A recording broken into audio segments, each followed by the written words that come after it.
Restless Diesel. Please welcome to the stage. Restless Diesel. I mean, we've talked about it before. Band names where you just have to imagine you're supporting U2, Wembley Stadium. It can never happen. Please welcome to the stage, And Restless he comes on Diesel. And after the first song, he goes, thanks, cause great band before us, Restless Diesel. You hear a lot more of them. Exactly. Yeah, it won't happen, will it? Sure, they're a great band. I think. What's the tax on that? £5 in, is it? It's not telling us actually, to pop down to the open anchor, maybe tell us how Restless Diesel was tonight. Yeah, just call in. Maybe call in on Christian show Monday. Just tell us how Restless Diesel were. We can make that a regular feature. Now, what's coming up on today's show? Well, listen, we got all the usual favourites. We got and some new ones. We got Monkey News. That's sorted. Carl told me. People are guaranteed Monkey News. He called in. He said, "I've got some Monkey News." Brilliant. He's done that. I had to make sure. We got that. We've got some great tunes. I've got a great song from Tupac, some Cat Stevens, some Jimmy Webb, some Thin Lizzy. Can I surprise you with something from Aerosmith? And a little treat from Evan Danbury. We're quite rocky today, aren't we?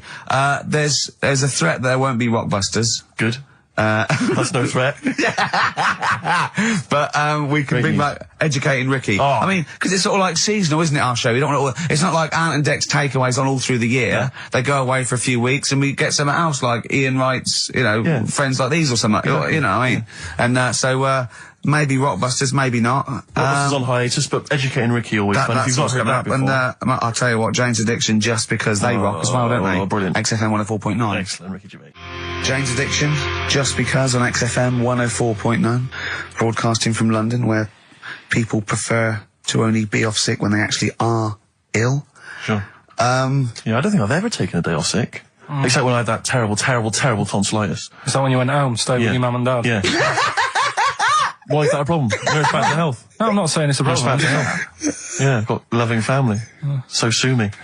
What do you make of The antagonism and piss taking is just like, oh God, 3 blokes in a pub.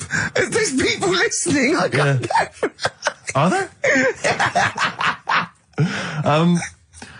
Karl, what do you make of London? Because you often say you'd much rather be up north. Well, he wouldn't, or he'd go. Well, this is what he constantly says. You've chosen to live here. You've lived here for years. You've got a flat here.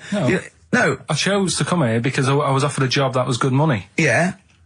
I wouldn't have come here if there was no job. So you prefer to be somewhere where there's a good job, so you've chosen to live here. I don't like being here, though. Well, no, but you can leave. To what? Well, exactly! So you've chosen to stay somewhere that's better for you. It's not better for me. Well, it's making me ill. I'm not sleeping. Well, so you say you're ill, either you call in ill, but I don't think you are. But I mean, are there any stats to prove that? Well, yeah, because of the 11 days that he calls in sick, I reckon probably 7 of them are genuine. I'd love it if I dropped down dead tonight. Honestly, I'd love it. If you drop down dead tonight, you know it. Why aren't you sleeping? What, you're feeling ill now, are you? That's funny. You weren't feeling ill earlier, but you read that and you're suddenly ill. I'm run down. Oh, you should take holiday. Oh yeah, you just had about 8 in the last 6 months. Oh God! Why are you run down? Why are you run down? Yeah, what have you done? You sit in a little air-conditioned office. I haven't got time to tell you. Let's move on. Let's get on with stuff. What have we got anyway? Because we didn't have a chance to meet up this week. Me and Ricky could have done, but you said you were busy, Steve. Yeah, so that's probably why you don't get run down. But finishing work at about 4 o'clock. No, so I could have had the meeting, but we gave you a time and you suddenly decided with very little notice that you couldn't make it. So make it meetings and that. Oh.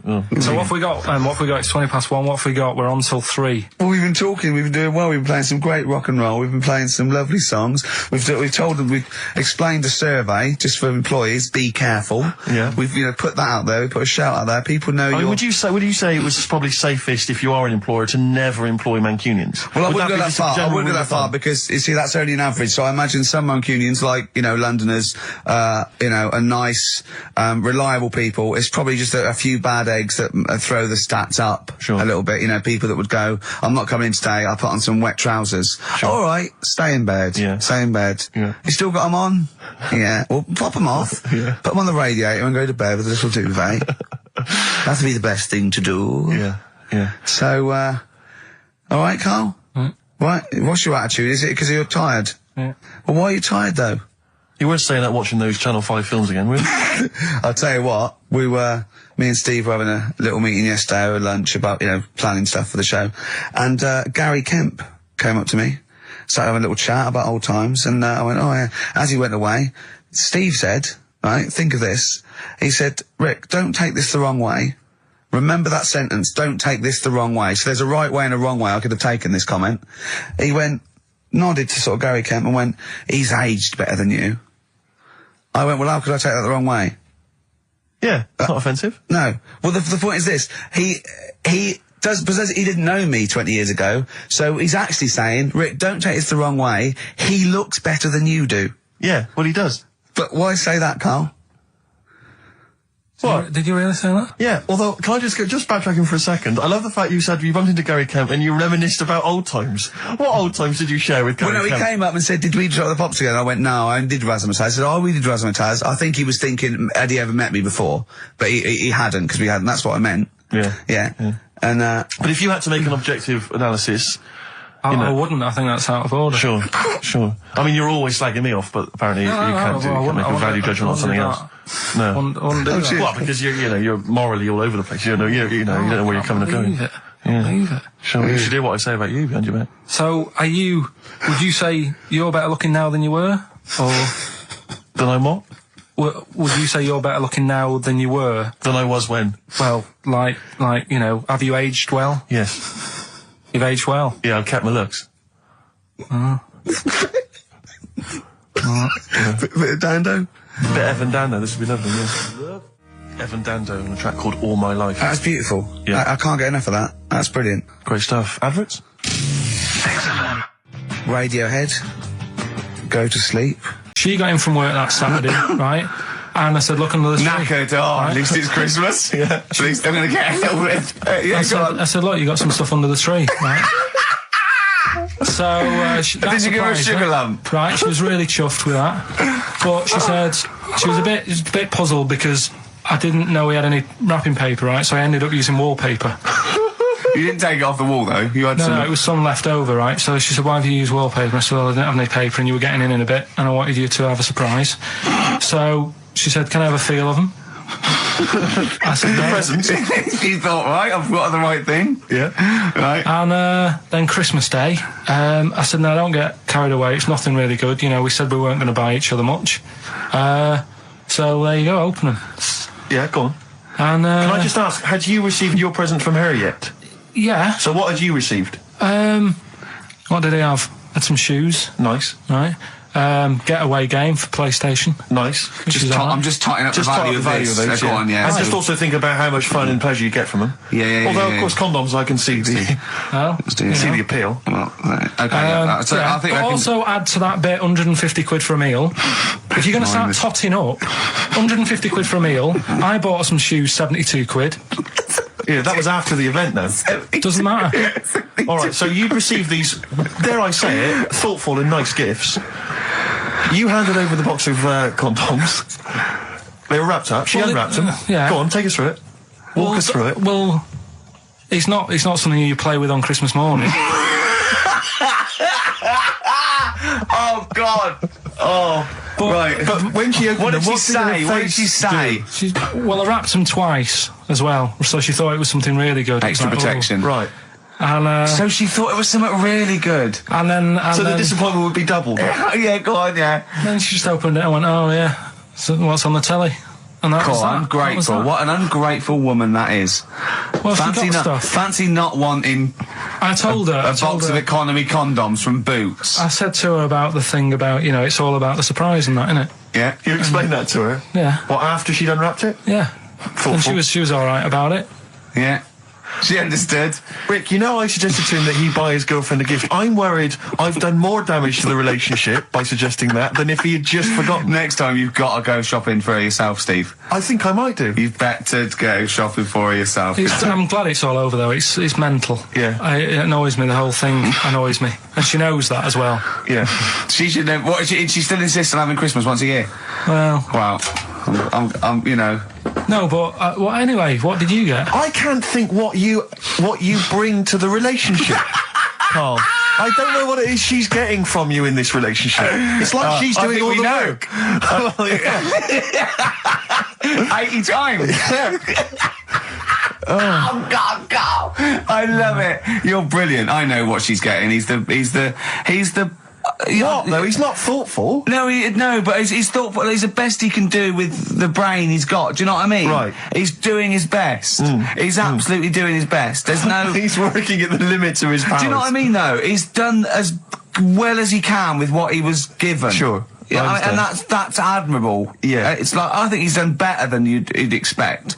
I bet his teachers didn't even think he'd get this far. Do you know what I mean? What, find a girl? No, well, yeah, a job, a girl. Yeah. Do you know what I mean? Clothing himself. He's done really well. What do you think, Karl? You think you've done well? I think I've done all right compared to some of my mates. What are they doing now? Probably not that much. Do you know what I mean? Mrs. Matthews said I wouldn't be an high flyer. I think I'm doing all right. Yeah. Do you know what I mean? I have a holiday every year. Got somewhere to live and that. Yeah. Got a new flat, haven't you? Yeah, so... So where are they then, the condoms? Did she show them to her family and friends? No. Take them into work? Look what I'm Karl's got. surprised she told Ricky, actually. I was a bit disappointed in that. Yeah. Because I didn't go shouting around. Well, she was what so I got. excited, Karl, clearly. She was just so pleased and proud. All right, play records, we come back to it. No, that's it now. Streets, don't mug yourself. Look at your face, play some adverts. Honestly, Juan, by Billy Corgan's new band there, ex-Smashing Pumpkins. Sounds a bit like them, but I like it. It's all right, not bad. I like it. I like It's good to know, Rick, incidentally, that someone's got the right answer. So Karl's Karl relieved. knows the answer, yeah. Brilliant. Well done, Karl. You're a fool. Right. Right, what are you doing then? Let's have a quick reprise, if we could, of the Rockbusters clues. Yeah, Rockbusters, if you've just tuned in, you've missed it this week. Here's your three Well, no, you clues. haven't. That's why we're giving the clues again. Yeah, I know, but it's they haven't. Hey? What? Safe, they've been busy. Just give the clues again. First one. God. Don't argue with him, because he isn't going to change his mind. That's AA. Second one, he always gets what he wants and doesn't worry about anyone else. That's P. Yeah. And the third and final one, I might have to put that woman in the oven. AB. Interesting. Are we telling him or still? No. People have still got a chance to win those extraordinary prizes. ricky.gervais@xfm.co.uk. So the answers to this week's Rockbusters. Yeah. Will you give us the clues again and the answers? Yeah. The first one was, don't argue with him. He ain't going to change his mind. The initials there were AA. That's adamant. Yeah. All right. That's good. That's a good one. Second one, he always gets what he wants and doesn't worry about anyone else. That was P. That was Pixies. Right. Picks his. It kind of works, yeah. And the third one, I'll let you have that one. I'll have to put that woman in an oven. That was AB. That was Anita Baker. Anita Baker. It's good. Anita Baker. Anita Baker. I'll let you have all three today. So You've done well. So do you want to pick a winner, Steve? Well done to Mark Leder from Bow. He wins those fairly mediocre prizes. Enjoy them. Oh, brilliant. Now listen, it's Rockbusters. I've got the prizes here. Rick, I'll be honest with you. I mean, we've given away some shoddy stuff in the past. This But is it's the worst absolute collection. tat, is it? This is really scraping the bottom of the barrel, Carl. I mean, Let's hold on. The how phones many are more going of mad. these can we give away? If you're still phoning, hang up because we're not going to bother anymore. We're really sorry about that. Maybe email us or something. How many of these can we give away? Look at that. It's only Fools and Horses. It's the Christmas special from not this year. All right, XFM 104.9, Ricky Gervais, Steve Merchant, Karl Pilkington, not here. It's the best of. You've been voting in all week, sending your emails. So here's the clips that you wanted. And just remembered recently, actually, I was on a train coming back from hometown Bristol. And I was on the train, and this girl walks on, good-looking girl. I thought, hey, up. A largely empty carriage. I'm thinking, my luck's in. You know, because I take every opportunity, Karl. That's the thing about me. You know, I don't choose. She was a good-looking girl. She sat down. I thought, she sat down right near me. I thought, brilliant. As this guy comes up behind her, and says, I think it's probably a boyfriend or something, sits down next to her. And I listened in on the conversation, you know, because I'm pretending to read. It was very clever. I read the same page for hours, so I was pretending to listen. I was listening but pretending to read. And I realised that it's not her boyfriend or anything. It's just some guy she's met on the platform. And I'm thinking, brilliant. If she's the kind of girl who's just going to start talking to someone, you know, on a platform, on a train, brilliant. I'm going to be in here. Because he was only going one stop. So I'm thinking, what's the worst that can happen? He'll nick off. You know, I'll get chatting to her. You know, and who knows? I could join the Is there a train equivalent? Foot High Club. The Foot High Club, brilliant. And so I'm excited, I'm listening in. And it turns out that they're both kind of graduates who've just finished university, or they're coming to their finals or something. And they're chatting away, and he's making a couple of witticisms, and she's kind of tittering at his jokes. I'm thinking, well, I'll tell you this, if she's laughing at this kind of material, I am going to blow her away, with my kind of anecdotes and wry observations. It was weak stuff. I got to be honest. Really? He was coming out with nothing. He was running on empty, as far as I'm concerned. Yeah. And she was loving it. So I'm thinking, brilliant, I'm going to be right in here. And then they get moving on to higher brow things, and I think she was going to study kind of Marxism or something like that, or communism, something. And she was asking him, by way of conversation, she was asking him what he knew about Marxism, And he was fumbling for his vague knowledge of it that he had in his life. And I'm just sat there thinking, come on, love, in any given capitalist environment, the proletariat will revolt against their oppression by the bourgeoisie, and after a brief period of socialist rule, emerges as a classist society governed by community cooperation. Well, if that sort of talk wouldn't get a woman hot, I don't know what you'd use then. If Marx and Engels is not going to get a woman sweaty down below, then nothing is. Then my name is You're not just Steve biding your time. Exactly. I'm just going to go in for the kill any minute. Yeah. So anyway, it comes to his stop. Right, he gets up. I'm thinking this is a piece of cake, and he gets off, and off he goes. He walks off, and I'm thinking brilliant. And I thought, I'll wait till the train's pulled away. I'm not going to leap in straight away. No. And he comes back along the carriage, and I'm thinking, hang on a minute. He goes, listen, do you mind if I give you my email address? Oh. Right, and if you want to get in touch, email me. I'm thinking, come on, you loser, get off now. Save your face, please, before it's too much. And she accepts the email address because she obviously doesn't want to hurt his feelings, whatever. I'm thinking, fair enough. She's a good woman. I'm liking her. I'm loving her. I'm thinking that's my kind of girl. So anyway, he gets off. I'm sat there, the train pulls away. I'm thinking, I'll wait a few minutes, I'll just, give it some time. Her phone rings. It's her friend on the phone. And she starts saying it, and I was listening in, and she was going, just met a guy on the train. I'm thinking, that's true enough. She goes, he was a good-looking guy. I thought you were having a laugh, love. To be honest. Because I was looking at him, and she said to her friend, he looks a bit like tennis player Boris Becker. I thought, you should be so lucky, frankly, because I saw him. He had awful facial hair, if that's what makes him look like Boris Becker. Terrible little goatee beard. It was laughable. I thought, I don't know. And then she goes to thing, and she's like, I met him, we got chatting and stuff, and she was going, it's not often that you meet someone, generally in life, who's, kind of thoughtful and intelligent and funny. I thought to myself, I'm not even going to waste my time with you, love. Frankly, if that's what you thought of him. You just walked away. And I'll be honest with you, I didn't even bother talking to her. No, I didn't even waste my time with her. If she thinks that bloke is not only great looking, but funny and intelligent, and she got on well, and he was polite, and it was a chance meeting, and he thought, and she thought that you were like a freaky looking dork who didn't even have the nerve to speak. That is what she thinks, then I don't want to know her. I couldn't. You walked away, and good luck to you. And I have my dignity intact. Yes, and she's nothing. But we're talking about MTV, right? And I was feeling a bit nervous, wasn't I? About like, the way I look. Right. And what have you. And then I watched a bit of Celebrity Big Brother and all the fuss that Mark Owen's getting. And he's not that good looking, is he? He's very. I want to be Mark Owen's mate. If anyone who knows Mark Owen or Mark Owen's listening, I want to be his mate. I think he's brilliant. I think he's a nice lad. But what I'm saying is, right, all the girls go mad over him. Yeah. And he's not that good looking, is he? Well, no, he's got. He is in a certain way, isn't he? That sort of non-threatening. But he's not stunning, is he? Do you know what I mean? No, but no. Well, what's your definition of a stunning? Yeah. Well, who do you like? Someone who you look at and you go, God, they're good. Which bloke do you fancy? What bloke do you think's attractive then? So if I was into men. Yeah. In fact, you can still say a bloke's a good looker without fancying him. Who do you think is attractive? Probably. I mean, it depends what you're looking for. No, just look. Just look. There's different looks as well. Of course, yeah. Who do you say was attractive? Who do you say was like stunning in your definition? A good-looking lad. Yeah. Good-looking lad. Oh, look at him over there. He's.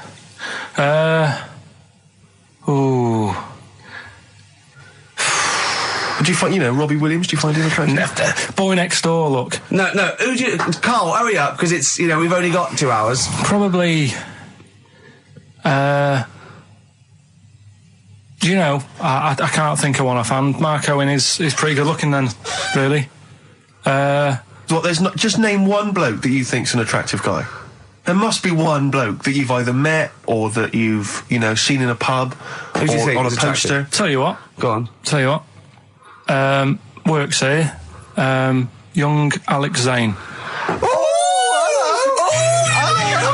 Well, we know Alex, maybe we can Oh, I love you, Alex. I'm going to give you this. I'm handing over my mobile phone to Steve to read the. You can see it's from Karl at the top, but just read it out as you scroll down. Just read it out loud. Is this a text message from? Yeah, this is a text message to me from Karl. Read it out. To see at night as well as an owl, you would need eyes the size of grapefruits. If only Stephen could turn his head right round as well. Karl, I can't believe it. What upsets me most, Karl, right, is not the fact that you've been slagging me off behind my back. It's the fact that you've got the cheek to come on here and moralise because you failed to get me tickets and make a dream come true. You've come on here trying to pass the buck and say that it's a health and safety problem, when in actual fact it's a Karl Pilkington problem. Do that, I've got it in the bin. I'm devastated, you know. And then let's play a record. I'm upset. I should have eaten this banana off air. What's the number? It's 08700 800 1234. But if it's sold out, Steve, it's sold out. Where did you go on holiday? Sardinia. Good? Yeah, it's alright, yeah. Nice food and that. It's important, isn't it? Yeah. And nice beaches and what have you. Excellent. Always like a nice long beach to walk down. Yeah. But, so we're having a nice walk, right? You know how nudists do me head in? Sure. Right. Not a problem though, is it? It's not like being scared of spiders where they might jump out under the kitchen sink at you. You know what I mean? It's not a big problem having your head done in by nudists. Yeah, but it just annoys me. It sort of ruins the day a little bit. Because it makes me feel uncomfortable. Right. Take your clothes off if you feel uncomfortable. It's much more relaxing. Yeah, but... Well, anyway, right, so I'm walking along the beach, right? Lovely long beach, what have you know, watching the sea, picking up shells and that. And what are you wearing? What's your natural beach club? When he says picking up shells, I imagine he's on all fours going, yeah, like that, you know what I mean, looking at things. Just like washing his nuts in the sea to get them tasty. Yeah, going into the sea and then kind of shaking himself and all the water flies off. Yeah. I've just got, flip-flops on, pair of shorts, and like a little light shirt. Sure. Mm. So anyway, walking along, and Suzanne goes, "Oh look," right? And there's this woman, German, I think, coming out of the. How can you tell she was German? Underarm hair. I'll get to it. Forget the underarm hair. She came out. It looked like she was smuggling seaweed. I'm gonna burst! I'm going to burst! Oh God! And the funny thing is, right? She. Smuggling seaweed! Oh God! She was a bit hairy down there, was she? Mental. I felt bad because I hadn't had a shave for 2 days, right? Looked at her, it was ridiculous. She might as well have kept her trunks on. It was just like she was wearing furry trunks, right? So anyway, so I'm walking along. So... Yeah, go on then. So Suzanne's like, "Oh, look," and I'm like, "Oh, not again," because every time we go away, there always seems to be one of these. Is she by herself, this woman? Well, the weird thing was, she was with her husband, right, but he had shorts on, he was happy, right, but every time, because I walked past her, and he sort of ran off, because he's embarrassed. Do you know what I mean? There's nothing normal about it. What can he do? He can't go, "All right, mate," because he knows it's odd, right? How old was he? Sorry, how old was she? It's hard to tell when someone hasn't got clothes on. Sure. Do you know what I mean? They always look older, don't they, when they haven't got clothes on anyway. But I'd say she was about 40, 41. Okay, right. So I walked past, and the annoying thing is, she got there on a bike, right? No clothes on, little pair of boots next to the bike. So if you can wear boots, just pop some shorts on. You know what I mean? That takes more effort for me, putting boots on. But put the shorts on, right? So anyway, the husband kept running off. I walked past, and I'm getting annoyed because I'm saying, well, we've got to walk past them again on the way back. I like the fact they're scuttling away when Karl walks past. Like when you lift up a bit of sort of iron sheeting in the woods and loads of mice run away. Yeah. It's like whenever Karl goes, that nudists run away. Yeah. Oh, right, okay. So we sort of come walking back and what have you, and I have another look and what have you, and he runs off again. Why another look if it offends you so much? Oh, you might as well just have a look. You know what I mean? It's just putting it on show and what have you. But the interesting thing was, I just wondered whether the husband... If the husband were nude, you'd looked at his tackle. Because remember, when you went to see those two strippers, and it was a woman and man, and they whipped their shorts off, you said you looked at his tackle first. I think any bloke would. Wow. You would. You just check it out. It's natural, isn't it? You just go, oh, right. So it is normal or whatever. Because you don't know if... you know what I mean? You don't know if what you've got's right until you see someone else's. No, do you know what I mean? Yeah. But anyway, so, but he got us talking, because I was, then, as soon as I saw her, sort of, day's been ruined a bit, so I'm walking up the beach. It's been ruined! Walking up the beach with Suzanne going, how does it happen? Do you know what I mean? Why do people do this? What fun are they getting out of it, and what have you? And, I just was thinking, is there any chance that fella, right, didn't even know that she was a nudist until they went away? Do you know what I mean? Because I said to Suzanne, say if I met Suzanne, it's like we're getting on, yeah, everything's fine. Yeah. And then you go off on holiday and you go, you haven't got much luggage. And she's like, no, it's fine, this is plenty. And I'm thinking, that's weird. And then we go down the beach and she whips her knickers off. I'd be annoyed, but there's nothing I could do. Do you know what I mean? Sure. So I'm just wondering whether that's what happened to this fella. Every time someone came walking up, he was like, oh, God, this is embarrassing. And he kept nipping off. Yeah. And, like, even recently, he thinks it ruins a film. Do you know what I mean? Because there's no need for it to happen, is there, really? Yes. Why? Sometimes it's warranted. If the film itself is there's some films it isn't though. Some films it isn't. Of course, some films it's arbitrary. I think the films that him and his dad watched together on Channel 5. Yeah. Probably not. Is it only on Channel 5 in your house? But let's put it. Yeah, if you're watching, I don't know, a late night Friday night, from 1983. Yeah, Illegal Briefs. A beautiful lawyer has to defend a man who may be a killer. She falls in love with him, but does she know the real man? Oh dear. You know what I mean, though. Lest you forget, of course, that I... Love Heat. With the bloke that is now in... Go on. Of course, that I, according to the Internet Movie Database, I once appeared in one of those films, in the film Killer Image, a Canadian film, I believe, from 1989. According to that computer... it's all wrong, isn't it? It's all wrong. It's all wrong. Of course it is, yeah. Apparently, I was in that, and I played the role of Kirk. Was it a porn thing? No, I think it's just an erotic thriller. Oh, right. I suppose it is. You only had a very small part, though, didn't you? Indeed. Yeah.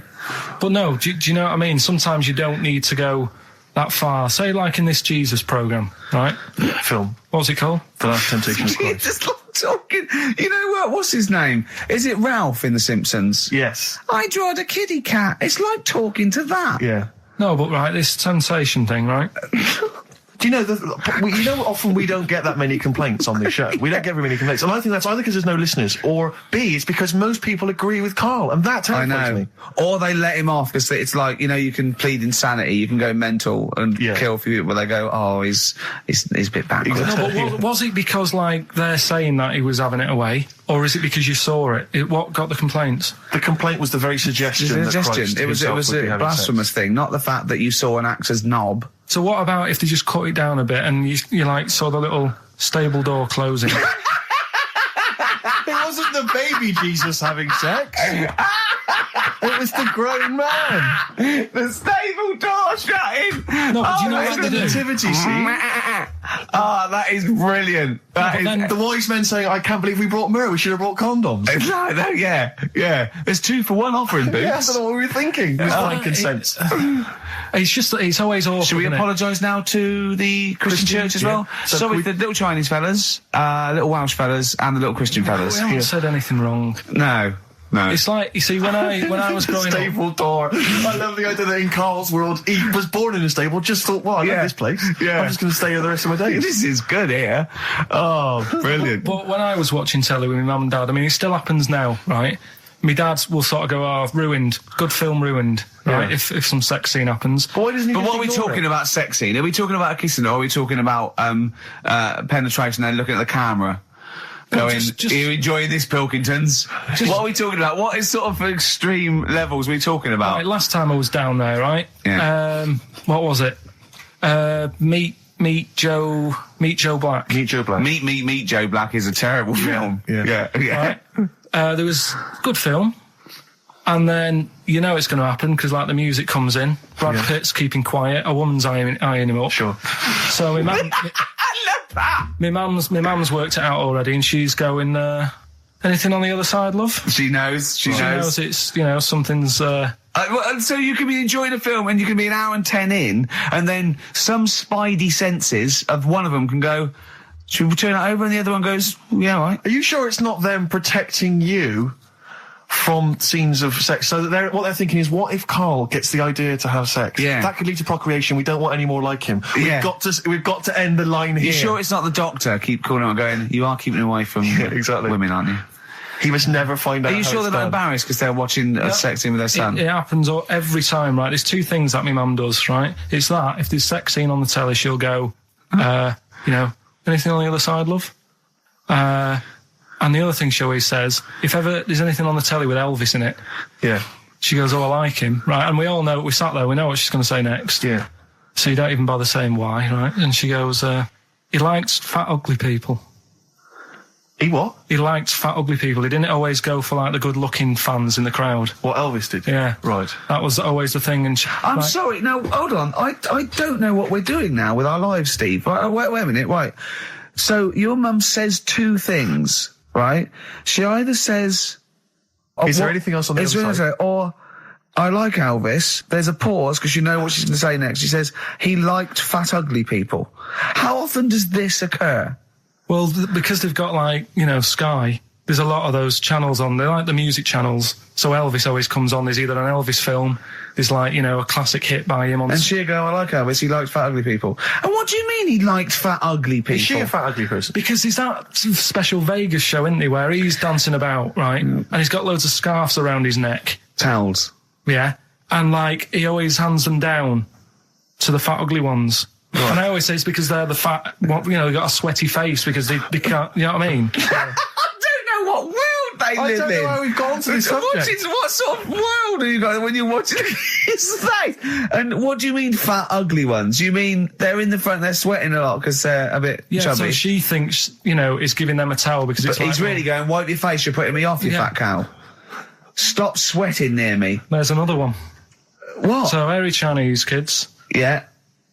Jesus. We haven't slagged off hairy Chinese kids. We slagged off Chinese. We didn't slag anyone off. We just said they really haven't got a town as such, and they wear shoes. What did we say? Yeah, little wooden shoes. And what did the I just don't know how we got onto Elvis and big fat ugly women. I don't know I don't know how we sidestepped from the Last Temptation of Christ. Did you see that fat Girls and Feeders Go program? on a minute. Eh? What's Tom Petty first? Oh, brilliant! It's a great song. Breakdown. How many Tom other Petty. radio shows have talked about Last Temptation of Christ, Chinatown, fat ugly women? Yeah. In 60 minutes. Exactly. Incredible. Sony Award winning. I've always wanted a little owl on my desk. I'd like be doing work and there'd be a little owl there and I go, can you give me that pencil? And it just sort of goes over and gets me a pencil, goes, cheers, and it just watches me and it thinks I'm brilliant. Do you know what I mean? Not really, no. No? No, I've never had an urge to have any kind of animal sat on my desk. No, Karl? You'd like a little owl, wouldn't you? That helped you? No, I had a little magpie, didn't I? We've talked about that. Oh, he came down and started pecking your grifter, didn't he? Yeah. What was his name? Maggie. Sure. Brilliant. Inspired. And you took it to school and it didn't come back once, did it? Didn't come back. Didn't see it again. Oh, dear. Did it ever peck your head? Because you used to have hair, didn't you? Mm.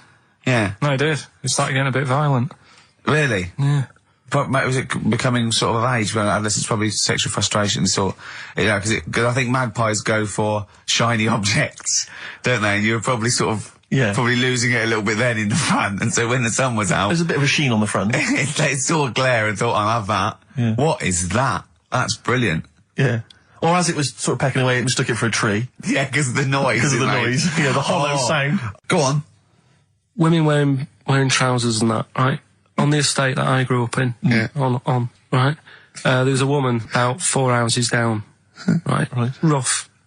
She's the one She was, or the estate? She was, right? Yeah. She's the one whose kid took a horse into her house. Yes. Right.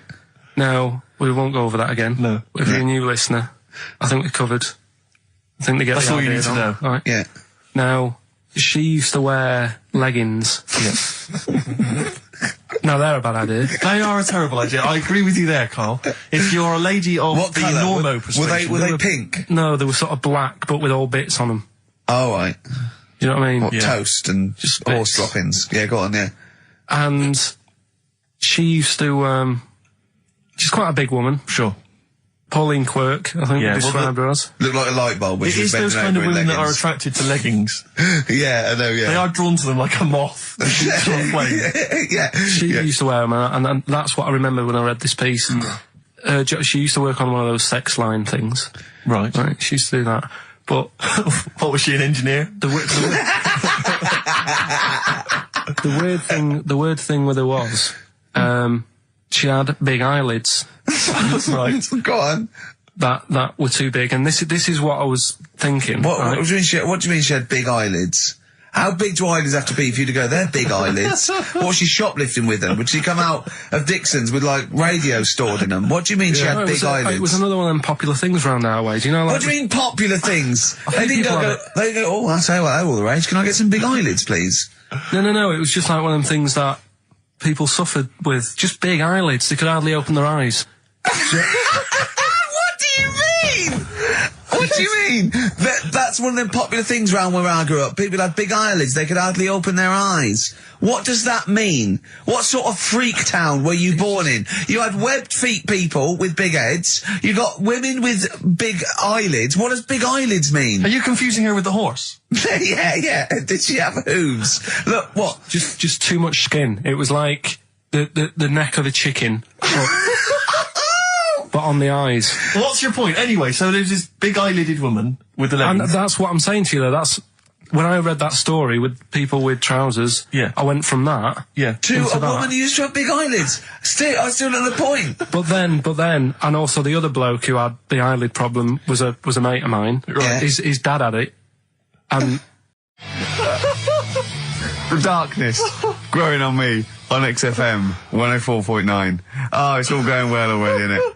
Microphones fell apart. Karl's shouting because he got headphones on. His music's turned up too loud. Canfield level. God, it got pre-out. Look at him giggling. Look at him laughing. That's so funny because I got a letter here from who is it from? Mike Heel, who sent me a little picture of a little Japanese fella from a film who said looks like me, and he does a little bit. But he says, please can you make Karl laugh? I've never heard him utter as much as a snigger, and I'm worried he may have a genetic disorder. Well, I mean, he has got a genetic disorder, obviously. But, he was giggling then. I hope, people heard you then. Look at his little face. It was a joy. I love the things that make him happy. But I love the fact just before the microphone came up there and just before the record finished, he had his headphones on, the music was too loud and he was just shouting, Bauhaus, it's not working! Bauhaus, it's not working! I'll play something else! I went and found Ziggy Stardust by Bauhaus and he said, why isn't it working? Look at him giggling, look, he's lost it! Is he going away? Are you on drugs, Karl? What have you done? He's tickled, look at his little, he looks like one of those shaved monkeys. Look at his little, oh my god, I've never seen a forehead glow. I know, it's extraordinary. Oh. And he's got that red shirt on as well, so the whole of him is just a big glowing... Karl, what are you trying? What are you putting in? I'm going to see if I can get this to work. Go on then. Hang on. Brilliant radio. I hope Dr. Fox is listening, because I think he's eating his words right now, Steve. Right, I think I've done it. Well done. That's excellent. Right, what Let's play Bauhaus now, and let's try and compose ourselves. This is Ziggy Stardust by Bauhaus. That worked. That worked, didn't it? See, panic over. Calm now. You're on holiday soon, aren't you? Yeah. You got to go off early. Well, about. How many holidays have you had? Because I only ever have time off when I'm working, like doing another job, like, you know, filming or something. But you seem to have a lot of holidays, just like, and you were sick as well. You was just like, because you had wet trousers, which is a little bit. Do you not care about the job? I mean, I've got to ask because, you know what I mean? If I was in charge, I'd worry about your motivation or because yesterday we were trying to work out what you enjoyed doing, and we got to Manchester United and moaning, and that is the two we came up with. I don't know where you get the moaning thing You're from. always whinging. About what? Everything. When did I last have a moan? Just before we came on air. Right, and why was that? I don't know, I can't remember. Because we were in good mood. We were in a good mood, me and Rick. I'll tell you why. Go on. Because you brought a song in at 10 to 1. Yeah. With a load of effing and jeffing in it. Yeah. And saying, can you edit this? Yeah. Yeah. But that's your job. You could have brought it in yesterday. No, I couldn't. Why not? I hadn't thought of it. But why are you whinging? That's your job. And I didn't come in 10 minutes before. It was a good 20 minutes before. It just took you ages because you were whinging and moaning to even get started. I'm not being dragged into this. You are always... I'm on my holiday now. Well, not yet. No, you're not on yet. You're still working. Well, that's what's funny. This isn't even work, right? And yet it should be. Compared to what I do in the week, this is a doddle. Well, it's because you're not putting any effort in, clearly. Where are you going anyway? Where are you heading? Cornwall. Yeah? What's happening down there? Well, there's a monkey world. You're excited about that? We're going to go and see that. Probably go twice to that. Yeah. Whilst I'm down there. How long are you waiting for? The whole week? Yeah. Yeah. So, this is with your parents, isn't it? Yeah. taking them out. Your father, what do you think your father will be up to? What's he going to be nicking on this holiday? Well, Tin. There's a lot of tin in Cornwall since they've shut the mines. He's just called Suzanne, said they've got there, said it's a nice little place. There'll be no towels when you get there. So what are you do? What are you to do? Just gonna chill out and sort of like go to the pub and stuff? Yeah, like I say, I mean, all I've got planned is probably probably Tuesday and Thursday at Monkey World. What about Wednesday? What are you thinking of Wednesday? Just wandering around? Just sort of think about, you know... King Arthur and that. Where he was down there, wasn't he? I don't know, but I'll tell Where you are you going? something. What town? I don't know. I don't know where it is. Suzanne sorted it out. Yeah, she sorted it out. I heard you on the phone to her saying, well, pack 2 pairs. Poor woman. She's packing your bags for you. Yeah. I'm Ricky Gervais with me, Steve Merchant and little Karl Pilkington. Getting excited because it's this special time of the week where he gets to talk about a cheeky freak of the week. Well, just get Rockbusters out of the way, right? Because I've got to put these prizes in the post bag now, so I'm shooting off. Yeah, because you got to go early. So I don't know how you do your job. You went to Manchester. You went to Madeira. You had a day off because your trousers were wet and you had a cold. And now you're shooting down to Cornwall. You're leaving early. How do you get your work done? And you've got one job. Me and Steve have got loads of things to do. I'm fast at my work. Like I said, the prize is ready and packed up. Here. No one's being affected by me shooting off early. Right? Okay. So, Rockbusters answers, got to get them out of the way a bit earlier. Right? So, here they are. First one. He's got American coins all the way down his spine. Yeah. Why would that be? Right? Initial was N. Nickelback. I got all these. I got all these this week. Right. Second one, Jeremy Beadle has got arthritis. What's going on there? Stiff little fingers. SLF, stiff little fingers. Yeah. And the third one, Foxy, Shipman, and No, and a country and western singer, you said. Now, what's the initial? SD. Yeah, so Spin Doctors. Yeah, I got that. And then I said to you, why is it a country and western singer? And you said Dr. Hook. Why is it Dr. Hook? Why does that give anyone the clue Dr. Hook? A country and western singer. It's just what was in my mind when I Well, there we are. There you go. So we've changed this to Rockbusters, or what am I thinking? You could have had Dre. What's in my mind? You could have had And the Medics. All right? Yeah. Just think it through. Who's the winner? The winner, very lucky, Sandra Cassidy of Leon C. She gets all those great prizes. You know, we've actually had people emailing in saying, this is the worst Rockbusters ever, because it was too easy, it was boring. Oh. This is just, don't shoot the messenger. Oh, Other dear. people saying, it really has run its course. Some people genuinely agreeing with Ricky. Oh, Karl, this must hurt, mate. Stinging attacks on you. Some people just slagging you off generally, saying that you whinge all the time. It looks like Steve was right when he sort of like poo-poos your ideas. So when he wheezes on your bonfire. Someone else, I swear to God, someone else emailed in and said, don't bother sending me the prizes, take them to a charity shop, or pawn them, give me the money, I'd rather have it. So I don't know what to say, Karl. I just wonder if it really has run its course now. All right, well, we'll see what you come up with next week, then. Well. Let's see what you do. Let's see what you come in with. Sure. Oh, yeah. At 5-1. I'm guessing you'll be popping in with another hip-hop track. Full of effing and jeffing. Well, I won't bring it into you, I'll do it myself at home. Because obviously that makes it easier. Oh, dear. Obviously you can't cope. Oh, dear. Are you actually going to be here next week, or are you still going to be in Cornwall? No, you see, there again, I'll be back in time. No. And in the week, when I go to, Cornwall, see the Monkey World. Yeah, you're 2 days past the Monkey World. That's still work. Yeah. That's still work. What? What, you're going to interview some of the monkeys? I love stories. that. I love that. You were going, could a monkey live without bones? And so I'm going, Karl, please, just look at the monkeys and eat your ice cream. And that's work, is it? Right. Right, are we having Cheeky Freak of the Week? Do you want to do it? What time have you got to shoot off? Could do with shooting off sort of soonish. Okay. To be honest. This is not radio. Have you ever heard that on a radio show? Chris Tarrant going, I can't shoot off on radio. I couldn't get a later train. I know! Why did you get a later train? There isn't a later train. So I couldn't get to Cornwall tonight if I had to.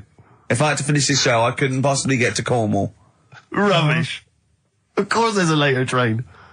Oh, I've booked it now anyway. Right, well that's the point, isn't it? Yeah. You're not thought it through. Whatever. I don't think the show's lost anything. I think we've still had the, Freak of the Week's coming up now. Oh! and a bit of Outcast. Yeah. Outcast. Hey Ya on XFM 104.9. I'm Ricky Gervais. With me, Steve Merchant. And over there, Karl Pilkington. Now we've got a new feature.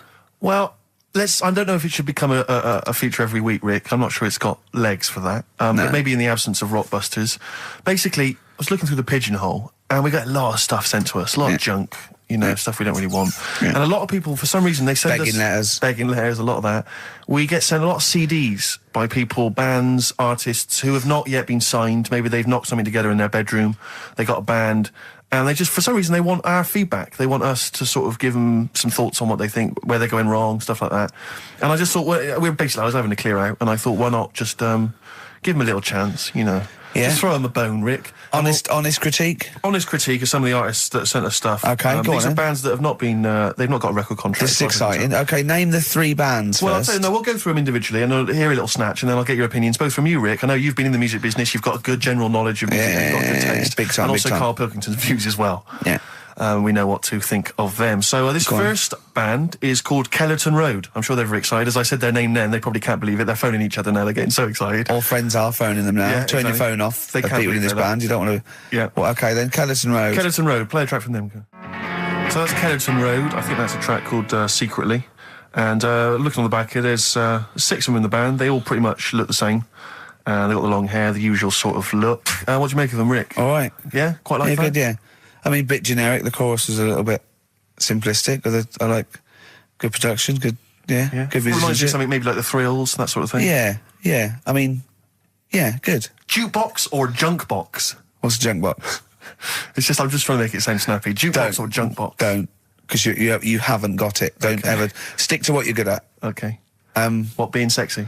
Just sort of watching Doctor Who and stuff. You like that, don't you? Yeah, I love it. Okay, then, right, what's the next one? So, well, let's just ask Karl Pilkington's opinion. Karl, what were your thoughts? Yeah, it's all right. Yeah? Yeah. That's it, is it? Yep. Is that why you're no longer right for the enemy? Go on. So what's this next one you've got for us then, Karl? Toffee. Toffee? It's called Born Depressed. Oh, dear. Brilliant. Is it about you? I quite like that. Yeah? I sort of bit glammy, bit underground. Yeah. What do you make of the name, Toffee? I don't like the name. It's not great, is it? No, but I quite like that track. Quite like the track. I'm just looking at the CD, they've made it themselves, and basically the band feature on there completely nude. Oh. What do you... Well, we know what we think of that. What do you think of that, Karl? Let's have a look, though. Have a look there. Well, that's no point, is it? There's quite a lot of blokes and there's one naked lady. Just having a look, though, Yeah. What are you looking at the blokes? What are you looking at? Why are you looking at the blokes? That's knob. Just having a look. But you look at their knob. I can see by the way your eyes are looking. I'm looking at the woman's knob, though. Well, she won't be happy with that. No, that's a bloke, Karl. Yeah, that's where you've been going wrong. Yeah, that's the woman. Yeah, that's what I was looking at, that one, the woman's knob, so that's all right. Yeah, good. So Rick, hit parade or shit parade? I don't know if it's going to be... I don't think it's going to be a hit yet, because I haven't got backup, but I think we're looking more about whether they get... A record deal. Do you think they deserve one? Thumbs up for both of them. Okay, excellent. Well done. All right, well done. And Karl, play the last one then. What did you make of it? Sorry, we didn't ask your opinion. We weren't interested. Like to see him on CD UK. Just like that on the CD cover. Okay, okay. Right. And this last act, I think, is this right? Picture Centre? Yeah. Picture Centre. Picture Centre. My favourite. You like that? Yeah, that's my favourite out of all of them. Good, there's a bit of Amy Mann in there. A little bit Cocteau Twins. Yeah. No, really good. Really good, really intriguing, that. Karl Pilkington? Yeah, it's all right. If you didn't like it, what would you say? It's weird, though, isn't it, music? No, do you know what I mean? It's like, it depends what you're doing. Do you know what I mean? That's all right. If you're just having a game of crib or whatever, it's just on in the background. That's the thing with music. I don't think you can sort of slag any of it off. It's times, and it depends what mood you're in and stuff. Yeah. So this is a pointless feature. It's a pointless feature. We'll do it again, I didn't come up with it. No, I do. All right, don't slag it off. Okay, we'll do that again then. I was quite enjoying that, but okay. No, do you understand what I'm saying? Well, that it's not worth having an opinion about music. Well, I'm not that bothered. I'm just saying. Imagine if he was on the panel of fame and going to be your pop idol. Yeah. That'd be great. He'd go along, and Nicky Chapman go, yeah, you've really improved. I really like that. I don't like what you're wearing. Dr. Fox, you were hot, baby. I loved it. Like your legs, like all your boobs and all that. Brilliant. Come to Karl. Not bothered. All right. Yeah.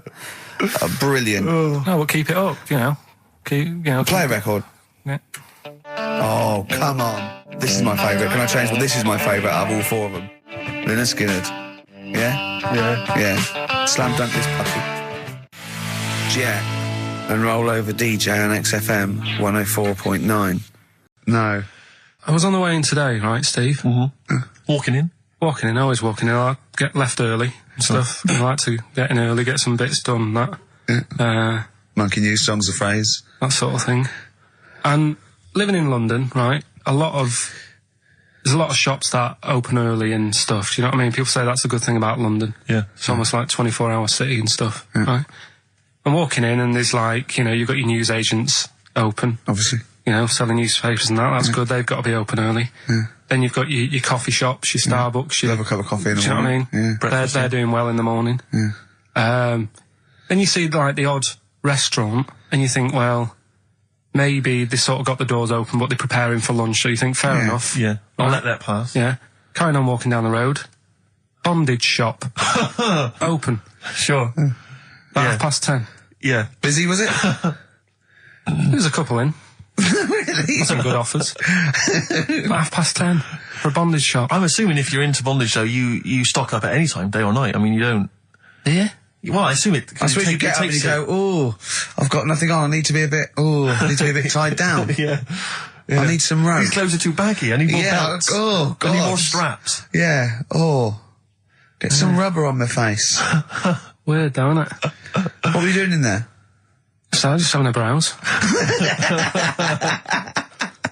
Last, when you were away, Karl, we worked out if it's 1 in 10 people are sort of like gay in some way, with 1 billion Chinese people, there's 100,000 little gay, lesbian Chinese fellas of some sort. What do you think of that? What do you mean? Well, I think so it's some sort of form of gayosity, whatever it's called, is sort of like 1 in 10, right? 1 in 10 people are gay, apparently. Right. That does seem a bit high, though, doesn't it? I thought it was lower than that. What? You mean more than that? Yeah. I don't think so. I think that's of any sort of nature, anything. But what time did they do the survey on the streets as well? Because, they go out late, so if they're doing the survey sort of around lunchtime, forget it, they're not going to get any. Sure. Yeah. You know what I mean? They're all asleep. But if they're out to say 1 in the morning...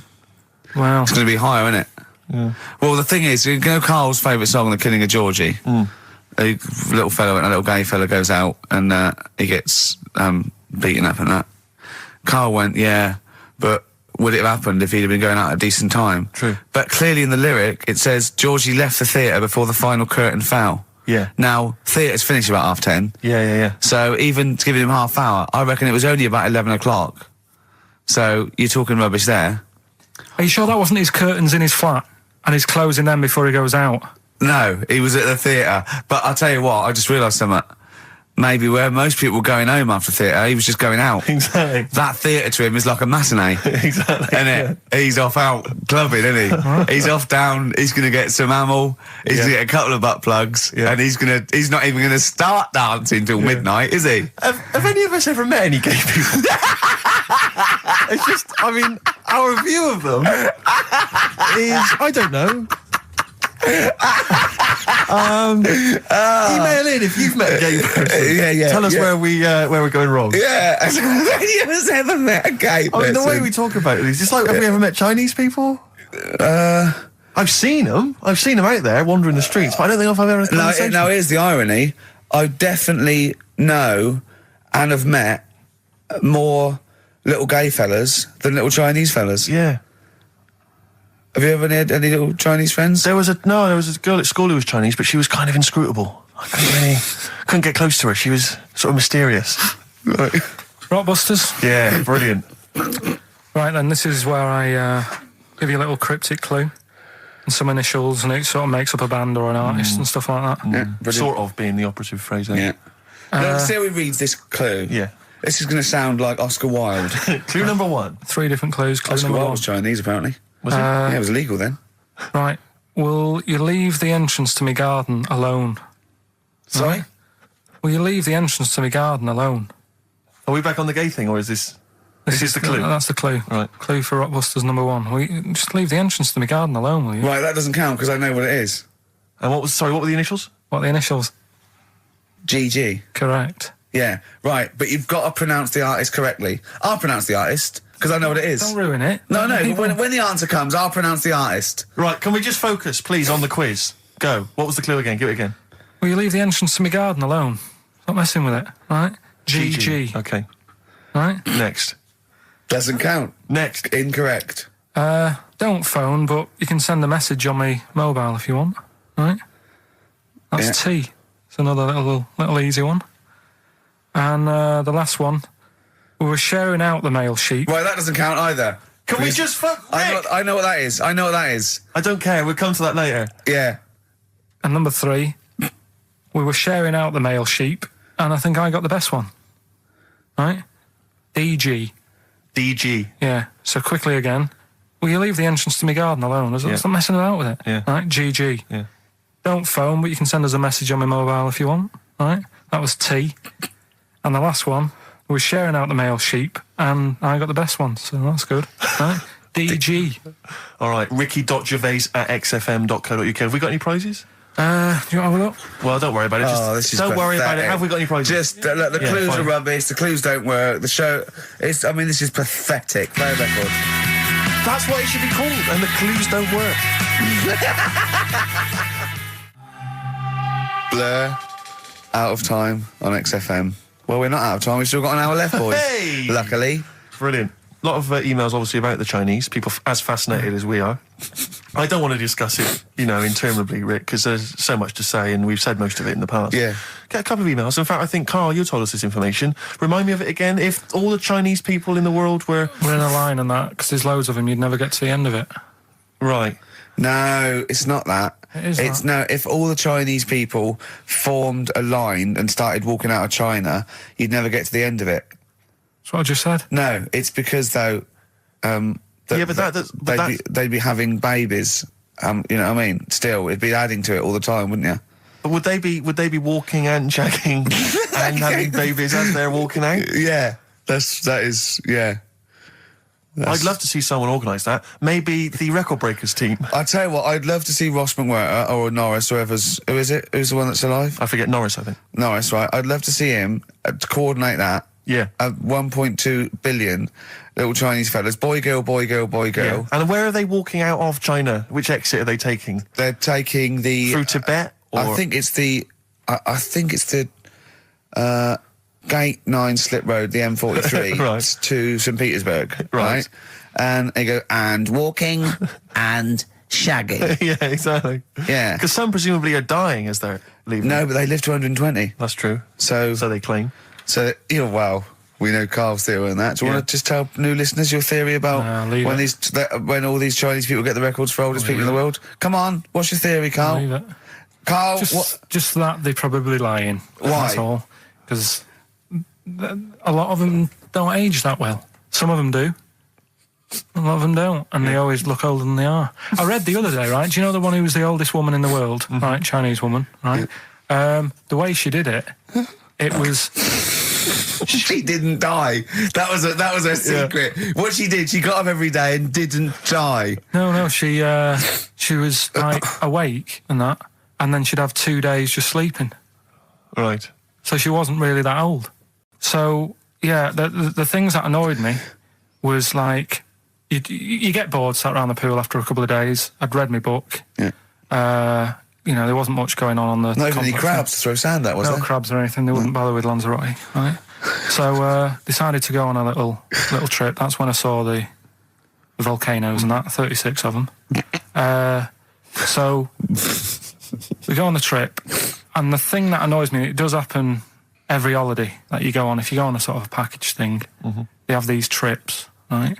And you pay about 40 odd quid, and they give you some wine, so it make it feel like you're getting your money's worth. But how many of these trips have you been on then? Loads. Probably about 12. Phew, more holidays than I've had. Go on. Yeah, So go on. anyway, so you're on the coach, right? And they take you for the volcanoes. They took us in the middle of nowhere. Yeah. Right. There's nothing else round there. Sure. It's like I say, it's like Mars, but with holes in the ground. Yeah. Right.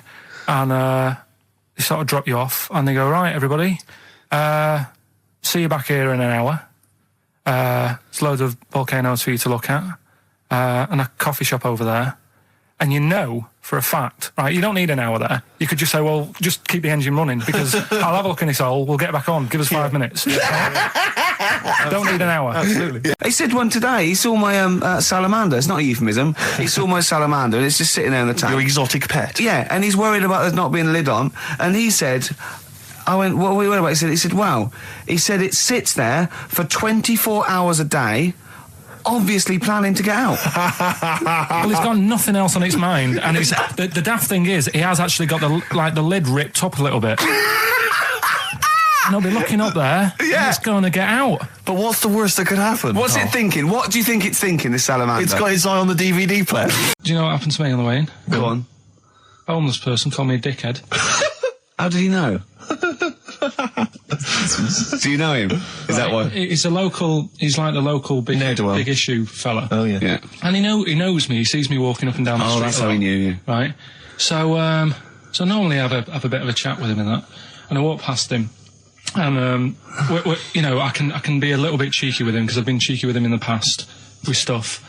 You pinched his arse. No, just, you know, saying stuff like, God, you're always there, you got home to go to, and stuff like that. Yeah, No, just breaking the ice, Go on. He knows, and he'd laughed at that, right, last time, so I thought I can be a bit cheeky, right? So he goes, do you want a big issue? I said, no. He said, come on, I've got loads of them, right? So I sort of said, when I was a kid, and I used to do a free paper around the free papers one, I said, just put them in the bin and go home. Right? And he went, yeah, but how am I going to get any money doing that, you dickhead? You see, I can see his point.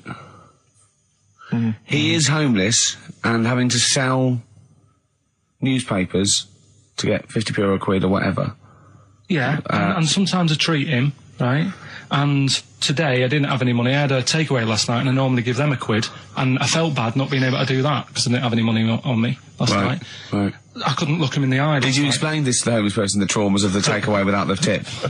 Did you explain that, you know, you've had it hard as well? I go, look, you don't know. I what had it's- food delivered to my warm flat. Yeah, It was a nightmare. you don't know what that's like. You don't know what the trauma is because you can't have food delivered to your flat because you haven't got one. So please don't look at me like that. You should have said. But most people ignore him. At least I gave him a bit of acknowledgement and sort of... took the mic. Yeah. I didn't think I was. I just was being friendly. No, I know. You got to be careful with the homeless, because this is true, and this is you know, when the clocks went back recently, so Yeah. you got an extra hour in bed. Yeah. And I was at Cash Point with a friend of mine, and there was a homeless person sat by the Cash Point, and you know, we would get some money out, and she said spare some change, and my friend thought, he's a bit awkward, he's just trying to make conversation with her. He went, clocks go back, extra hour in bed.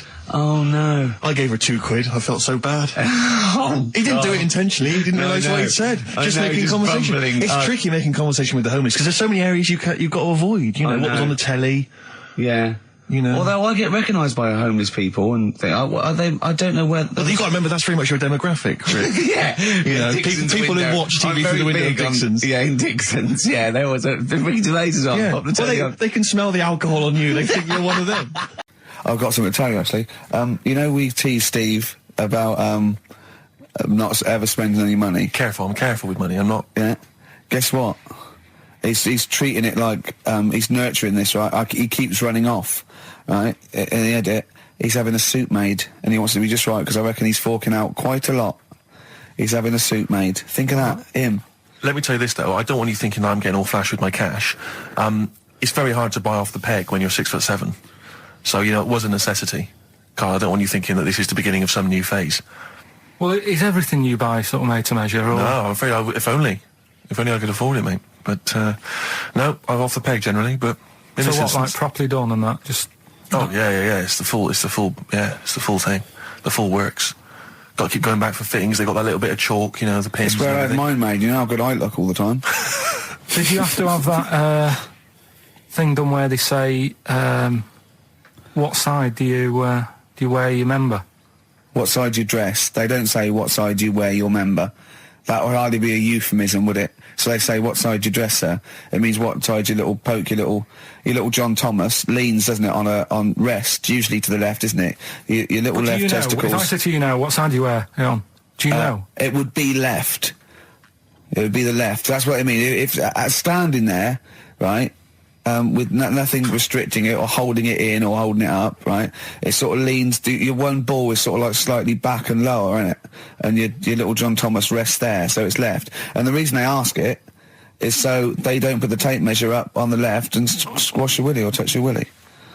So it's nothing to do with like, well, you'll need a bit more room of sort of more material on that side, or. Well, no, I don't think they compensate. It's just when they put when they stick that up into your groin, they don't want to come in contact with your little. The thing is, I don't know what side I wear stuff on.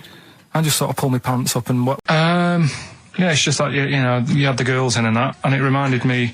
I was talking to Steve in a week. Yeah.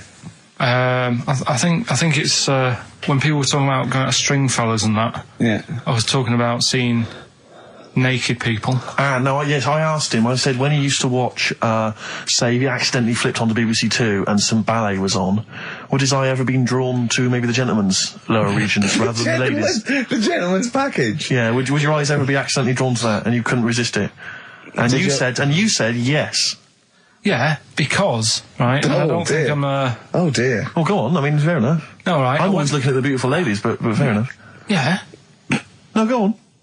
But right. Have you ever looked at Wayne Sleep's testicles? I went out. Have you ever looked at Wayne Sleep's penis and testicles? I went out on a night out, right, and it was some. It got to some point in the night where two women and two fellas got on stage. Right. Right. Started stripping off. Yes. Yeah. Just Right. what, members of the audience? No, I think they were like part of the act, right? Right. And What was this, panto? the fellas had like their undies on, and the girls just had their knickers on. Yeah. Right. And sounds pretty erotic at the moment. Go on. and at the same time, they all whipped their pants off. Yes. Right. It was Now- Bucks Fizz, wasn't it? The adult show. Now I said to Steve, at that point, Sorry, I wasn't there. He said it's to me later. yeah. I said, well, you have a quick glance at the fellas, and then the annoying thing was, I thought, right, now I'll have a look at the women, and it was too late. They put the knickers on. How long were you looking at the fellas? Not that long, but But it why was were you like, looking at them first? That's human nature, isn't it? Why? I don't know, but I'm sure you would have done the same thing. You just Why? sort of think, well, how are they shaping up? So They weren't it's a shaping up at comparative all. test. So who had the biggest knob? Which one of the blokes had the biggest knob? No, it's like, normal.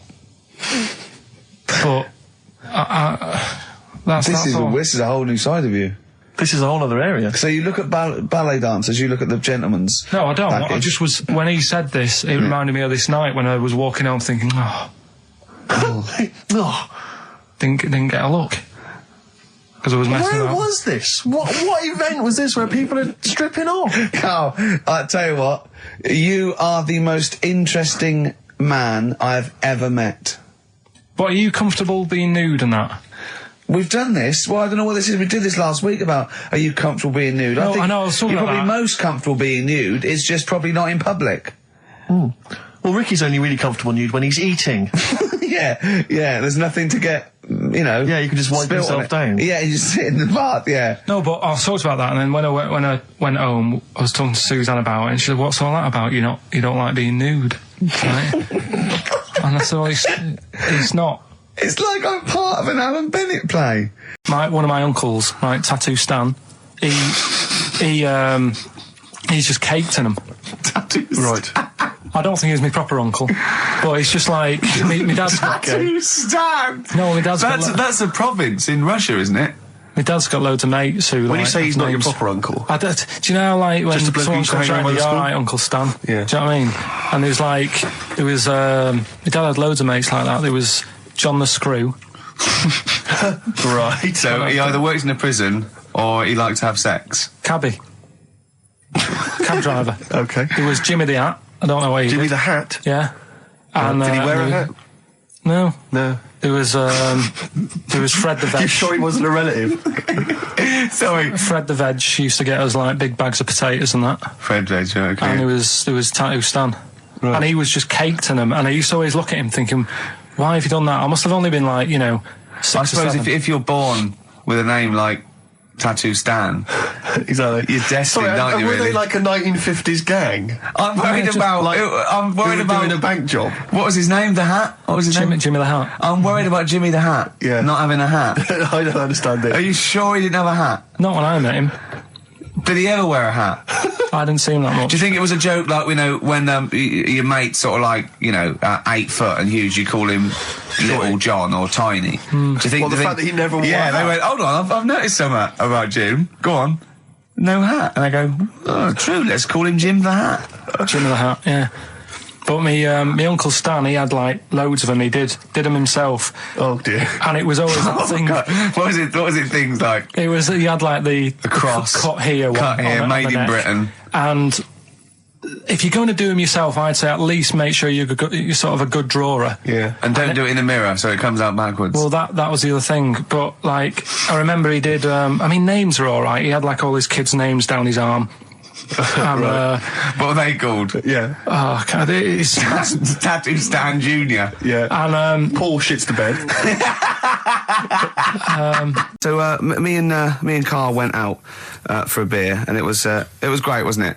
yeah, I enjoyed We myself. started Yeah, off, it's good. and you met my mate Robin, didn't you? Yeah. And some of the stories. Do you want to tell Steve some things about Robin that you've Robin, done? do you know him well? Yes. Well, do you know about his worm problem as a kid? Go on. Right. What I can remember is he had worms as a kid. Not sure how you get him. He never answered me. He was getting a bit touchy about it. Right. This is like the second time I met him. I think he was a bit annoyed that Ricky told me about his problem. What Yes. now? Straight away, you not being there, instinctively, what do you think went on with this story about worms? My suspicion is rather like when you told a group of people that Robin had once suckled milk from a cow's udder. Yeah. It's all right. Yeah. Did you mention that as well? Yeah. Yeah. My suspicion is that, like the cow story, the worm story is not true. But And why would he get so sort of uppity about it? Well, Because it's not true. Imagine if that wasn't the first time he'd done it. Imagine if he did that every single time he was with somebody for the first time and Robin was just met them. He will tell that story to anyone. But they do say there's no smoke without fire. Oh, Robin! I also told him that the way Robin cured these worms was because the doctor told his mother, right, to hold a piece of ham or cheese near Robin's anus so the worms would come out for the food, and he believed it. I'll tell you why, though. I said to Robin used to sit on spam to try and get the worms out, and he believed it. But Steve, right, do you remember that story about 3 or 4 years ago where there was some bloke in the army? He went away to somewhere, Vietnam or whatever. He was messing about in the woods. Messing about in the wood? Shouldn't he have been fighting? Whatever. Yeah. Right, and he walked through some lake, and I think he'd cut his toe or something on something, and some worm of some sort crawled in the gash. Yeah. And it was in his body, and the doctor said, we've got to get this out of your body. So what they did was, they said, right, the thinnest part or something of your body that things can crawl through is on the top of your head. So they wrapped Where some the skull is. So they wrapped some bacon. No, they didn't! They did. That's all that right. thing. So Everyone, he's gone in via the toe. So what we do is, I'll tell you what, that worm's probably heading straight for the head. We'll put a bit of bacon on it. The thinnest part of the body is the skull. Of course it's not the thinnest part of the body. It's where your brain case is, isn't it? It's the skull. there was a reason for it. And it was like they stuck some bacon on his head. And As ever, the vital piece of information, i.e. the reason, Karl seems to have forgotten. because the worm was in his body, and they said everyone likes to smell of bacon. Including worms. Even a Vietnamese lake worm. They Oh, they love Remember bacon. last week when I said about the little fella with the bone with no brain, and you were proved wrong? No. Please. No. We were saying it wasn't a little fella. We were saying it was a stillborn child. It wasn't a little You're fella. changing it now. You weren't having any of it last Right, week. hang on a minute. I'm getting confused. There was a Vietnamese There wasn't a there was a Vietnamese snake that went inside of a soldier. where? A little, like, maggot or some sort that you have to get out of your body because it causes problems. Yes, and so in order to get it out of the It was a body, lot. they strapped bacon to his head. Yeah. That is great. This doctor. And did that work? I think so. They had a picture of him smiling. Oh, God, what, the worm or the bloke? The bloke. Oh, dear. Honestly, I hope someone knows the story. And Right. it was about 3 years ago, I reckon. Okay. And, yeah, it did work. GI bacon. So this is why when And so what, the worm burrowed out of his head to get the bacon? get to the bacon. Right. That's great. So this is why when Robin was telling his story, I was a little bit disappointed if it wasn't true. Right. Because in a way, You know Robin's never been to Vietnam. No, but what do you really think that Robin, well, as Robin said at the time, Karl, why would I sit on ham then tell Ricky Gervais? It's a very good point. because if you was a kid, you do daft things like that as a kid. Right. You know It's what I the mean? telling Ricky Gervais, though. Yeah. And then, Yeah. oh, bless him. Okay. And then anyway, then Robin left, and I tried to chase him, but he got away. And he knows that we, yeah. And then we had a few pints, and then Karl embarked on some of the greatest stories ever told. Can you tell the story about your dad? Let me run it. I haven't spoke to him all week, so let me run it by him. Okay, play records. Because What we got? we've got one of Steve's. Yeah, well, tunes. bizarrely enough, this comes from the Teachers 2 soundtrack, the soundtrack to the current TV series. There's a slight whiff of nepotism in the air. Yeah. Rick, would you like to explain why? Well, that's why you're doing it. No, my girlfriend worked on it, but Yeah. you were going to play this anyway, weren't you? Well, I was actually. Bizarrely enough, I was going to play some I Am Clute, and this is from, as I say, the Teachers soundtrack. This is called To You. It's a good track. That's I Am Clute, a track called To You from the Teachers soundtrack. That's also got, I noticed the Electric Soft Parade, The Hives, Star Sailor, Feeder, Turin Breaks, Mercury Rev on there. It's a good little collection. Lovely. Karl has just had confirmation. He's looking smug because someone phoned up and went, "It is true. It's a Laogai chi worm, and you wrap bacon around your head." That's all the bloke knew as well. Yeah. And his name was Gary. Yeah. So I'm not having it. No. And he said, see, that's why the Robin thing isn't so weird. He said, but when you said he tried it with cheese, he said I was having none of it. He's got standards. You know, I've never been a religious type. You know, if people want to do it, I let them do it and what have you. Good of you. But out of all of them, I want one that's not going to take over your life. I don't want one where you've got to get up 3 times a day and you've got to go and pray and that you've got to get up early. Forget that. It's getting in the way. But if it's something like... I was walking to work the other day, right, across Oxford Street. There's a little Hare Krishna fella there. And he sort of had... he had a leaflet and stuff. And he said, you know, are you interested? And I said, what do you do? And he said, well, you know, we're against getting stressed out and what have you. And he gave me a plum. They hand out food for some reason. But I sort of asked a few questions. It's just the imagery. These two bold people, one Yeah. of which is wearing an orange smock. Holding a plum in the He middle. hands the other one a plum. It's almost like you can imagine some kind of religious painting. Exactly, yeah. But you know, what is their sort of main thing? Because he didn't really tell me that much. He was a Japanese bloke, so I didn't know what he was saying that much. Why? He wasn't speaking English? Not very well. He wasn't the best sales bloke to send out for them, is what I'm saying. Yeah. But what's that? Are they? You're saying they're nothing like? Well, I believe Hare Krishna is a kind of as an offshoot of a sort of Buddhist faith. It is, I And, think they are Buddhist, aren't they? Yeah, and obviously their kind of trademark, as it were, is that they have to say, I believe they have to say Hare Krishna in a certain rhythm, in a certain order, a certain amount of times per day. That's why you see them walking down the street saying Hare Krishna, because it's actually a sort of religious chant which they're obliged to do. So you see, even if you go into the Hare Krishna faith, you may find yourself, you know, in Tesco or whatever, forced to say Hare Krishna, Hare Krishna. Perhaps out loud, out not loud. just thinking it. Yeah, no, out loud. You can put it on an iPod and You couldn't put that on an iPod, and that doesn't count. No, I think you have to actually say it. So I guess that kind of eats into your social life a little bit. And there's the wearing orange as well. Particularly frustrating, I imagine, if you're in a cinema or a library. A little bit awkward there, you know, midway through. Or Star you Wars, live whatever. next door to a bloke called Hare Krishna, Yeah. who constantly thinks you're calling him. Yeah, That probably. yeah. So that's in this. I mean, I don't think we've quite done the Hare Krishna faith its full service there, but so interesting to you. I mean, you got handed a plum. You've been treated well by them. Yeah, well, but he couldn't tell. I just wanted to know how much time it would take up. What are the benefits? What can you do? What can Well, I you think do? the benefits are they probably don't get stressed out. They've probably got that sort of that zen, that chi-ness about them where they try and interact and Quite meditative. yeah. Yeah. I've got some nice trainers as well, don't they, with their orange. What are you looking for then in a faith, Karl? You say what are the benefits? I mean, obviously Catholicism, you get the communion wine and bread, so... Yeah, but I can afford that. Right.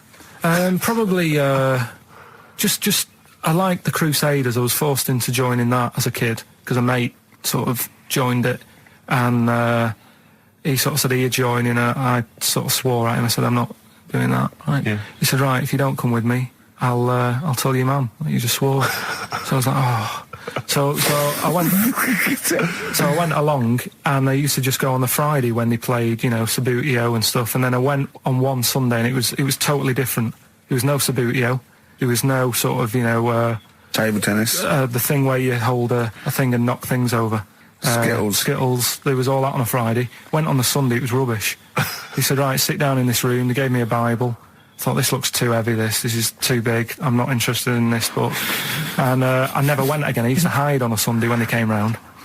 And that's been the only sort of... I suddenly, why did it suddenly turn out to have to hide on a Sunday when they're coming round? Because they wouldn't leave. They wouldn't leave. Who was the it? Were they house. adults? It was well, he seemed like an adult to me at the time, but he was probably about 27. Well, that is an adult. Yeah, but do you know what I mean? He seemed a lot older when I was a kid. Yeah. And he came knocking and that, and he used to say to me, Mum, I'll just tell him I'm ill or something. And he used to hang around to see if I'd eventually come out to play and that. And if I did, I think they would have grabbed me and took me there. I love the idea that for you religion has to bring with it some kind of gift. It's like, join our faith and you get an alarm clock radio. It's like something like I think religion does bring a gift. Usually, it's the gift of the Lord. Well, the gift of everlasting life, isn't it? And that's the problem with it. A lot of people believe in it because they think. But for I'll be Karl, all right. his feeling is like that should be a given. That's safe. I'm definitely going home with eternal life. But what else can I have? Is there an Why do you have iPod to have in a it? religion? Because obviously I don't have a religion. I don't miss it, and I wouldn't want one. I'm an atheist, and that's out of belief. That's out of logic. And we don't get into the politics or the morality of it. Why do you feel you need a religion? Why don't you just get a hobby? Well, I didn't want one. I don't want one. I just was saying that, if I was to get one, which one would I go for? Is what I'm saying. I'd like I mean? to see you perhaps as a Jew. I think Judaism would suit you well, I think. What are the hours like for that? Tough. Can be tricky. That's what I mean. I don't want anything that's, And they have a day where they don't eat and stuff. I couldn't be doing that.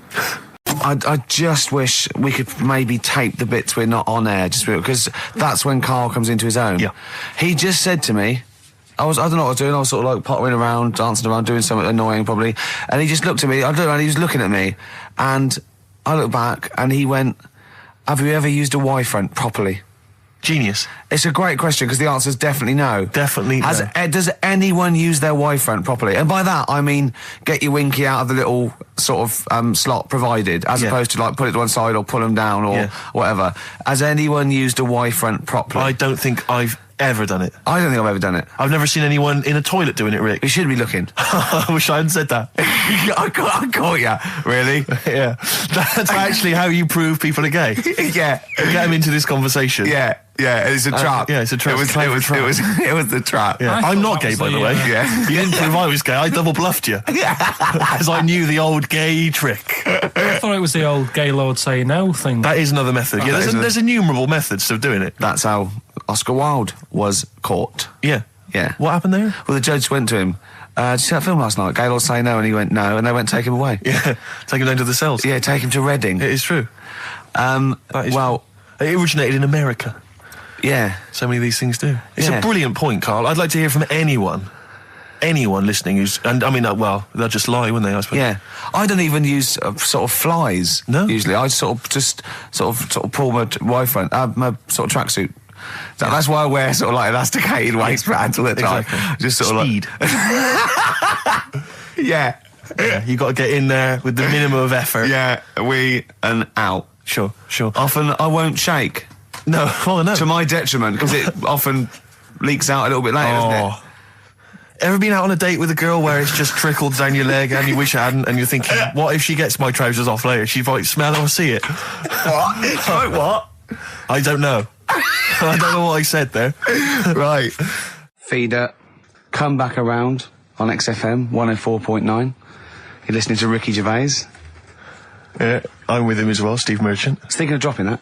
What? Thinking of dropping that, just going, because it's just too, that's all that. I'm Ricky Gervais, with me Stephen Merchant and Karl Pilkington too. I mean, get to the music, so it's, hi, I'm Ricky Gervais, this is XFM. Sure. Here's Radiohead. Yeah. Something like that, come out, that was Radio at XFM, I'm Ricky Gervais. Tony Blair, what's he all about? Yeah. That sort of, Snap, I went fast, because I quite, on a serious note, and you've always been saying it, I listened to an old show, because when Karl was compiling those things, I listened to an old show, and I listened to me, and I'm really concentrating now because I sounded like the most inarticulate, brain-damaged older drunk I have ever heard given a show. Yeah. I mean, I was shocked. Not finishing sentences, leaving out words, slurring, just doing noises that you understand because you know me. Yeah. So I'm really going to make an effort for the listener. Yeah, it's not going to happen, is it? You're going to give up after about 3 But I records. thought you were joking. And I thought it was like, he's taking it there. Did it then, you see? Again, I don't quite know what that sentence meant. No, but... Well, of course, I've got also your body language and your facial gestures, but obviously the listeners have got nothing else. They've just got the voice. They've just got the voice for it. That's all they've got. That's all they can rely on. Yeah. And when Karl Pilkington is the man holding the show together, When he's the that's quite most damning. articulate. Exactly. Exactly. How did I come across? You came across as lovely. I mean, I did an interview yesterday, right? And I was trying to describe you to this journalist, and I was going, it's like a cat can talk. Because the things you say, I just want to know what your world is. You know when a cat comes in, you go, where have you been? And it looks as you're like, you know, it can nearly understand you. And you're like, I wonder, I'd love to know what that cat thinks. And with you, it's almost like we've got one. Yeah. Yeah. Did you like that? You can also lick your own testicles, I think, can't you? So, yeah. Did you play the doves? And Envy on XFM 104.9. I'm Ricky Gervais, with me Steve Merchant. Absolutely, yeah, hello. That clang you heard there isn't Karl. No. Karl's away. It's Sturgis. Claire Sturgis is here. Yeah. You'll know her from the Claire Sturgis show, but we know her from our early days on XFM, and, you know, we're good friends. It's sort of like old times, isn't it? And Karl is had a little surprise birthday present. What's the story with this, Claire? Because I don't know Well, about this. do you know, I came in on Monday expecting to see his little smiley face, as usual, and it's always not here. What do you mean? So, apparently his girlfriend had surprised him and dragged him off to the Caribbean for a week. Wow. No, Canaries, isn't it? Oh, I mean, I don't know. He likes the Caribbean. He likes the crabs. Yes. Yeah. I thought he was bored of the Caribbean. I thought he didn't enjoy it last time. No, he loved it, didn't he? No, I don't think he did enjoy No, the it's crabs. Tunisia he didn't like. Right. He's been travelling, hasn't he? I know, yeah. He gets he about. didn't like Tunisia because there's flies the size of matchboxes. Of course. And, and midgets in the kitchen. No, there's nothing wrong with that. Yeah. Midges or midgets?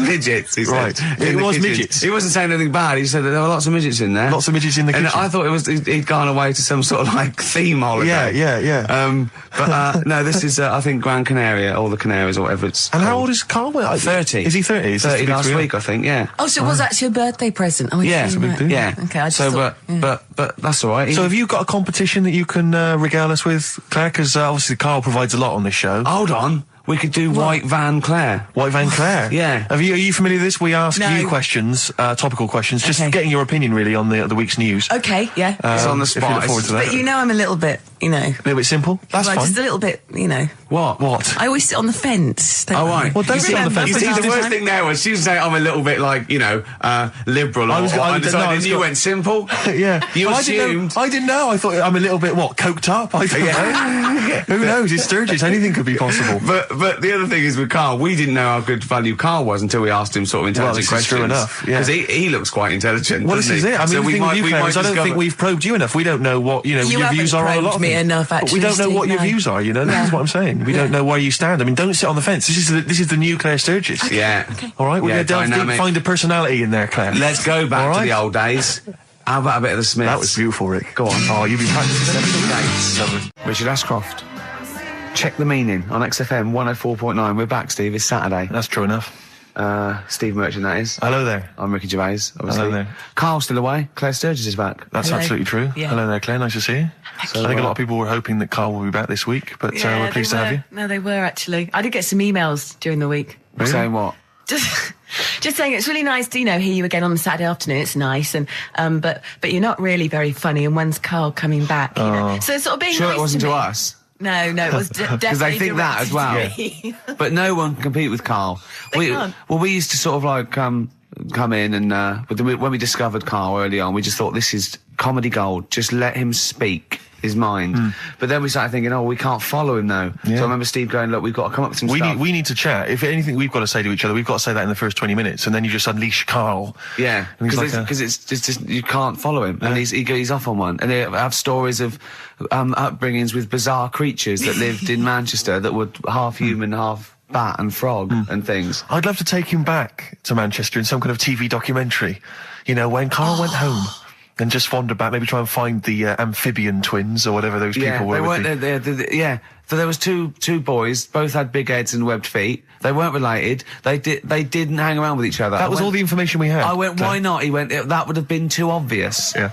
Like they look at each other across a room and go, you think I'm coming to see you just because we're a similar species? Yeah. You're mistaken, mate. You make your own friends. One starts to walk over there, one shakes his head and just mouths, too obvious. Yeah, Don't do it, too obvious. out of one of his mouths. Yeah, that's what they're expecting. Yeah, Don't do it. don't do it, Webby. Yeah, but anyway, he'll be back shortly, I'm sure. He phoned me.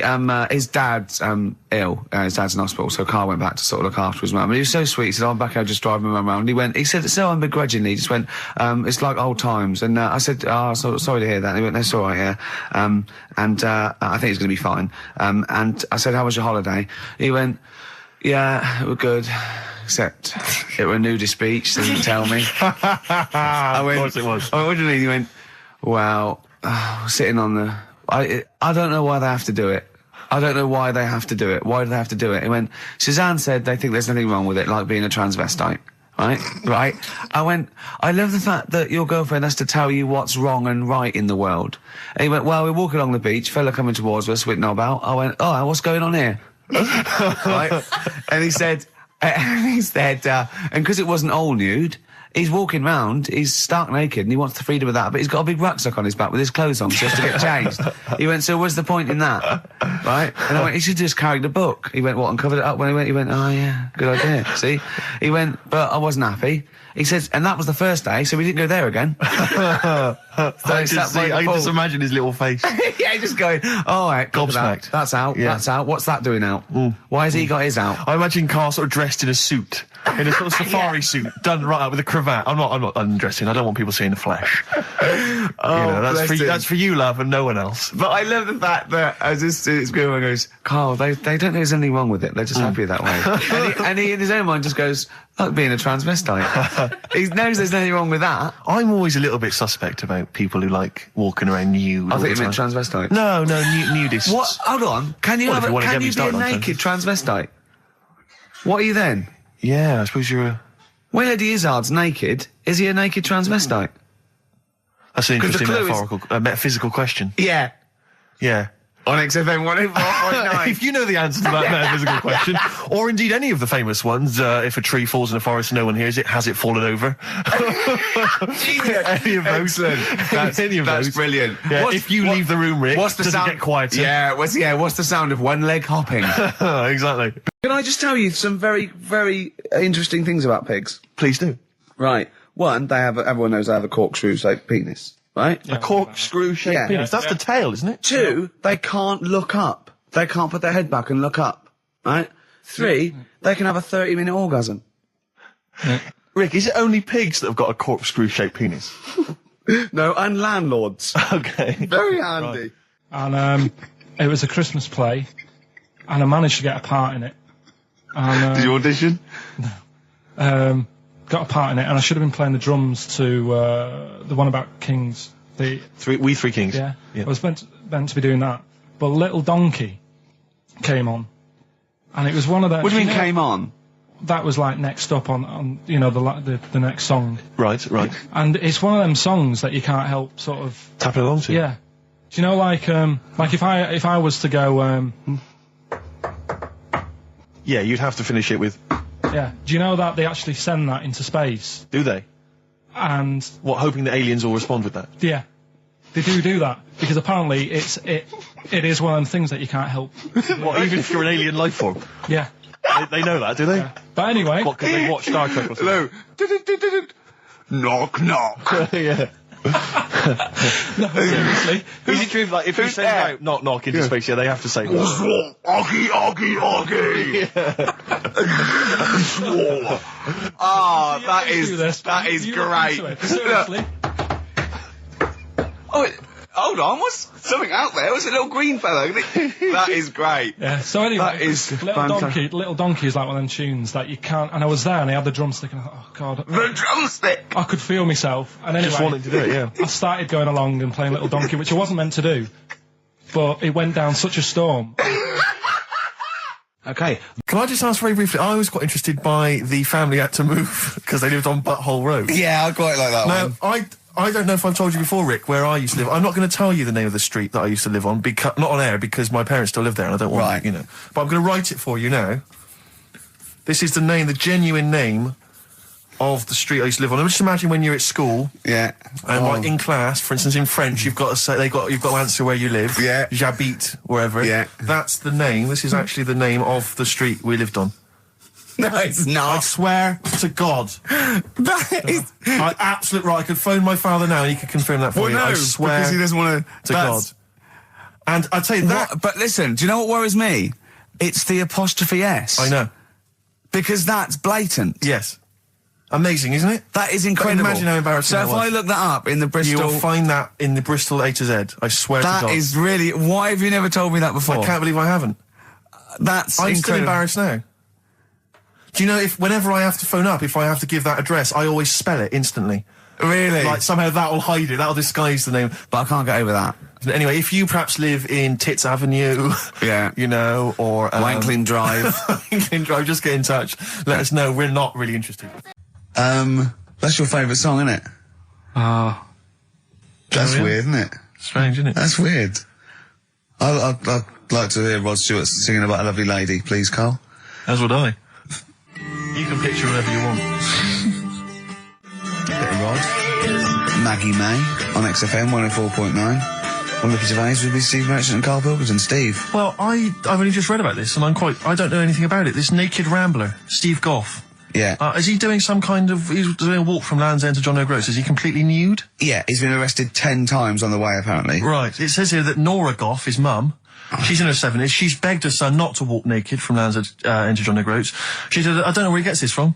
Certainly not me. I am and have always been quite conservative. He would never have been allowed to walk around the house without covering himself up. I wouldn't go as far as to say I'm ashamed of him, but I do not approve of what he is doing. Having said that, it's good to see him on the telly. yeah, it must be. It's not about anything, it's lovely. It's not embarrassing until they're famous with Exactly. it, however embarrassing it is.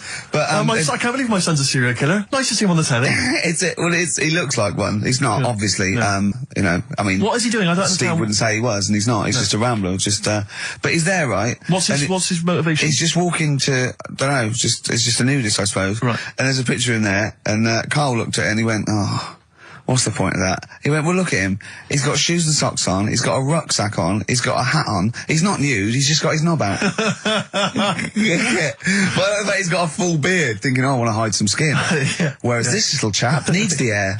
I'll pop him out all the time I can. They really annoy me because it's in the supplement today as well with the Mirror, right? And they've done a bit about nudists and that. Yeah. Again. Same problems all the time. Go on. There's like an old fella sat there, just How do you know he's old? well, Why are you looking, Karl? Yeah. Looking at his face, aren't you, presumably? yeah. I'm just saying he's old and he's sat there smoking a pipe, Sure. with his sandals on. They're quite normal, just with his knob out. But look, he always make the same mistake. He's got a little white deck chair. Yeah. If you're nudist, don't go for white. Why? Sitting on that, getting a bit clammy and stuff. White, don't go for white. Go for darker colours. I don't know what he's talking about. So do I, but I love it. I love the fact that he's just got loads of pictures of naked men. Yeah. Walking around with loads of pictures I'm of just naked saying, a dirty arse on that. I think we've discussed the news before. I don't understand the impulse at all. I do find it bizarre. I mean, there's a picture there of three men nude in a pub. Yeah. Just having a chat. Yeah. Just on the chat. Oh, look at Karl. Carry him But around what's those the... pictures. I mean, okay, fair enough, walking around outside, but indoors? In a pub? Nude? Well, it must be a nudist on a pair pub. of shorts. That must be a nudist holiday, I assume. As opposed to, like, the local. There is, though, isn't there? There was a thing in Bazaar magazine the other week where there was a picture of some people. They've got an airline of their own now. What, nudists? Nudes. Nude airline? So you can get on there. And your holiday starts as soon as you get on. Sure. And, but what's the point? Well, I'd be worried just about banging against things. You know. So to speak. Yeah, my shoes and things. Or spilling when the waitress comes along. The aerostess, and might she spill hot coffee? Yeah, that's a good point. Would she have to be nude? Would the stewardesses have to be nude? I don't know. But that bit as well, where they walk down the aisle and they have to check if you've buckled up. Yeah. She's like, excuse me, miss, can you just... And over 50s, it's always over 50s. Right, yeah. So it'd be an old woman on the plane. Yeah, yeah. It'd be like, can you just lift your left hip up so I can see the belt? Yeah. Yeah. Oh, God! Yeah. Oh, Imagine dear. if you've got to go into the crash position. Oh, God, yeah. You know? The last thing you see is your John Thomas. John Thomas. As you go crashing into a mountain. Terrifying. And then what if you've got to abandon ship? I know. Well, how would they explain that? Yeah. Go onto an island. Exactly. All right. Or being picked up by, a passing ship. Yeah. Karl, you notice they also play volleyball a lot, don't they? Yeah, I mean, you've always mentioned that, but I thought you were joking, but they love it. Yeah. They said that's what they do. They get to this special holiday That camp. can only be... Either they got the idea from sort of like Carry On Camping or Benny Hill, or they actually like it jiggling around as much as possible. Yeah. But is that safe? Well, I assume so. You play volleyball with trousers on, don't you? I wouldn't have Yeah, thought... but there's a bit of support there. I mean, I was watching athletics, right, the other week. Yeah. Right? And I was watching it because there's a lad who I went to school with. He's like winning gold medals and everything now in the Olympics and stuff, right? So I was looking out for him. Now, if you went to school with him, I'm assuming he's got 3 legs or something? No, he's normal. just a regular guy? He used to push me on my go-kart, and so I feel like You've I was trained there him, from the start, training up a bit. Yeah. And watching the programme, and there was swimming in it, and I was watching that for a bit, getting a bit annoyed, because that butterfly stroke, Yeah. I don't know why they do that. No, nor do I. It's just hard work. It doesn't make you go any faster than, let's say, that stroke. The Yeah, crawl. don't do that. That stroke on radio doesn't work. The crawl, yeah. So I was watching that, thinking, that's annoying. Yeah. And then they got onto the running bit, and my mate's in this race. Yeah. Now, they do the side shot, don't they? So you can see who's in the lead. Sure. And then they do that front shot, where it's absolutely pointless. The only reason to do the front shot, I think, is to keep women interested. Because you can basically see his tackle going from left to right, being battered all over the place. Why were you looking? Seriously, you had no choice. If you wanted to watch it, it was like, I was interested if he was going to win, but it's like, But why did you turn over and watch Charlie's Angels instead? Because I wanted to see if he won the race. But Or flip back at the end. just flip back to get the result if you don't... Well- Yeah, or at least turn away or close your Well, eyes that's what you on see the them. front shot. No, I wasn't. I just... Suzanne weird. was happy. Suzanne was loving it. Yeah. And I was like, whoa. Yeah. Just go to the other shot. But they were showing you the front shot and running along there. They could have just shown the top half, but they didn't. Sure. It was there. It's just heads moving along at 25 miles an hour. Yeah. Well, I think you're meant to see the running, the actual legs moving. It's athletics coverage, isn't it? It's not like... But they don't show you a shot from behind. Did you want that? And I didn't want that either. It sounds like you were disappointed. Yeah. Play a record. What are we having? Better Radiohead. Yeah, it'd be brilliant, wouldn't it? Right, Blockbusters. So Rockbusters, it's a little clue, some initials, 3 different clues. You email in ricky.gervais@xfm.co.uk. You can win the load of stuff that we've got. So, first one, here's the clue. Stop throwing that fruit about. Oh. Yeah. What's the initial? That's CB. CB. CB. Stop throwing that fruit about. Yeah. Right. Is Anders listening? Has he emailed us in yet? Anders, not had any response from Anders. I'll keep I hope he hasn't abreast of stopped that. listening. Because he doesn't like the show. He's gone off. I hope he hasn't gone off the show. So the second one, that Scottish fella has made an error. That Scottish fella has made an error. Yeah, that's Interesting. That's M. M. Right, that Scottish fella has made an error. Right. Okay. And the last one, God, you can make a right load of toast with them. You can make a right load of toast with them. Yeah. All right. What's the And initial there? that's G. Gee, I was thinking it might be bread for a minute, but no. Gee. So there's this woman who's got a big head, Oh yeah. and she was fed up with it because when she was walking down the street, it was so big she couldn't hold it up. Right. Right. She couldn't hold it up. Oh God. Okay. Shut up. So She when couldn't hold it up. when she was walking, her eyes were hurting because she had to sort of look up all the time because her head was that heavy. Her chin was sort of balanced on her chest. Right. And she'd have to peek up. Yeah. So she goes to the doctors, and this was after years and years, and said, I thought I could put up with it, but I can't. It's hurting How my big eyes. was her head? It's I, big. think I don't know if it was like big because there wasn't a picture. I don't know if it was just big or a lot of bone, so it was heavy. Very heavy. Right, like the Elephant Man, just So yeah, outcrops. right. So the doctor said, we can sort that out, but we'll have to take your head off. Right. Okay, listen keep to this. going. Listen, Okay, keep going. Because what you don't seem to understand is I have the same reaction to you when I see it. Yeah. What? Right. You're quizzical yourself. So I looked at it. They took her head off, chipped away a bit of the bone, made her head lighter, put it back on. Steve Merchant with 5 little hamburgers. Got 5 burgers here, yep. And so I don't know, how should we begin, Carl? Do you want to just look at the size of these burgers? They're quite small. Look, they can see it on webcam, can't they? They can see us stuffing these burgers into your mouth. And by the way, I'm filming this, Steve. Look, Brilliant. Look, I've got a little camcorder. We'll put this on unseen footage on a DVD or something. Or maybe on the website. On the Oh, Karl, what if you break the record? Okay, Carl, I'm coming round now to just monitor this and adjudicate. What's the web? If you want to see this on the webcam, what is it? XFM.co.uk. Right, okay.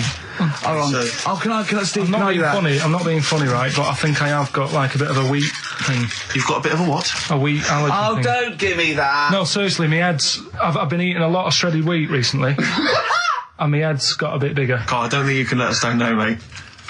So you just got to put that first No, one I can't put that like that in my mouth on its with.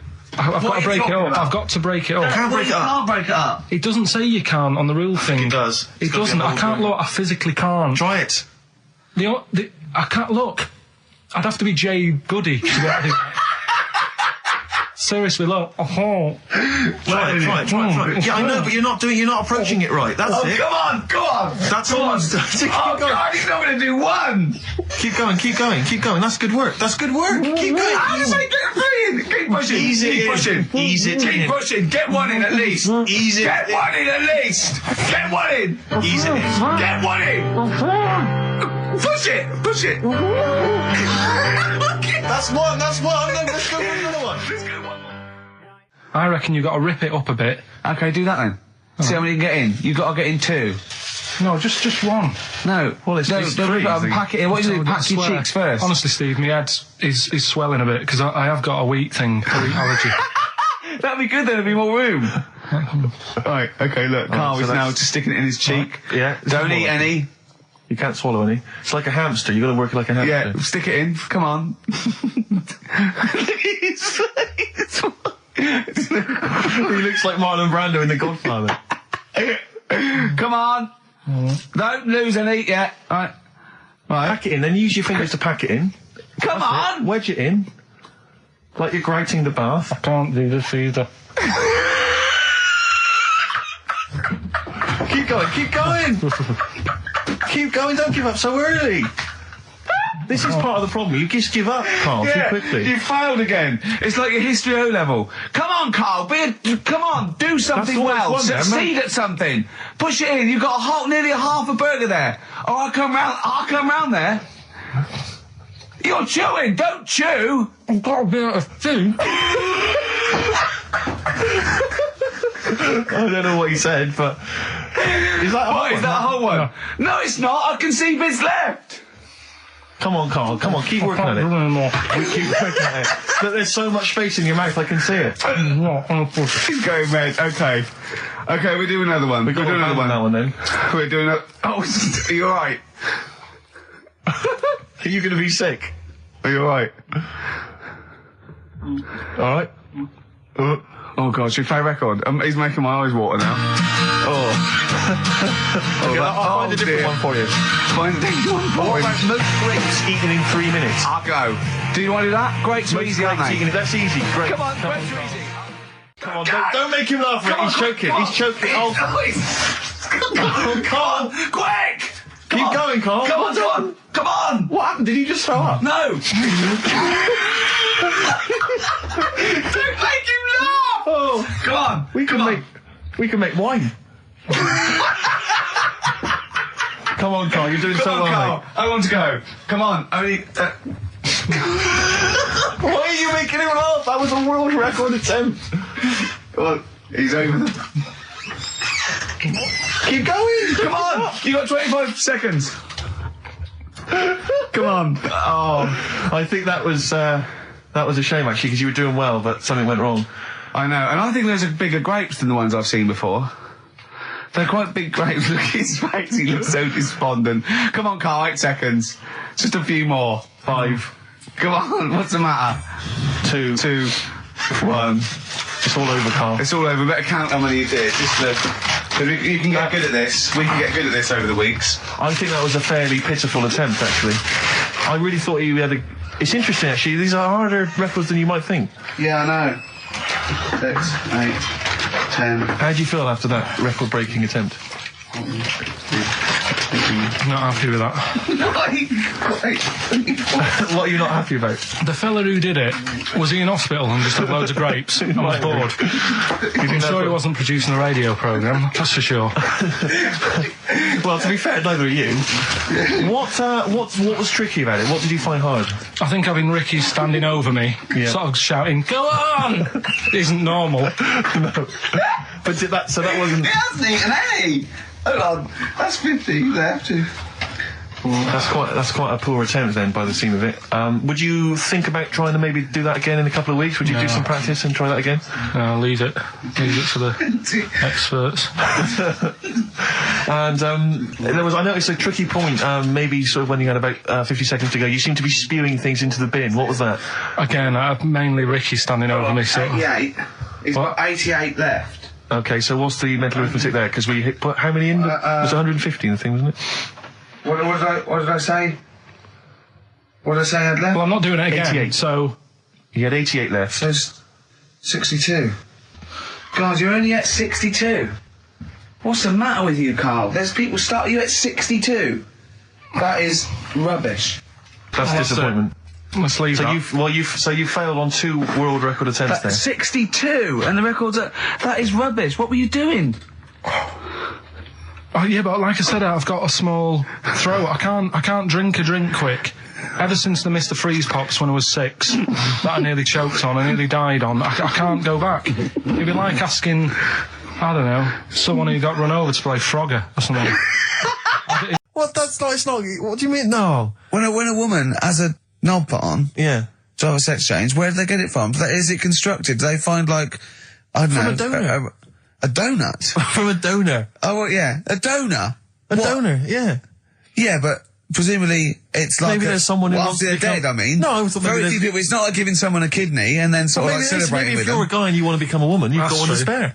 That's true. Well, a swap. Yeah, just do a little swap, probably on the internet or something. Or Noel Edmonds.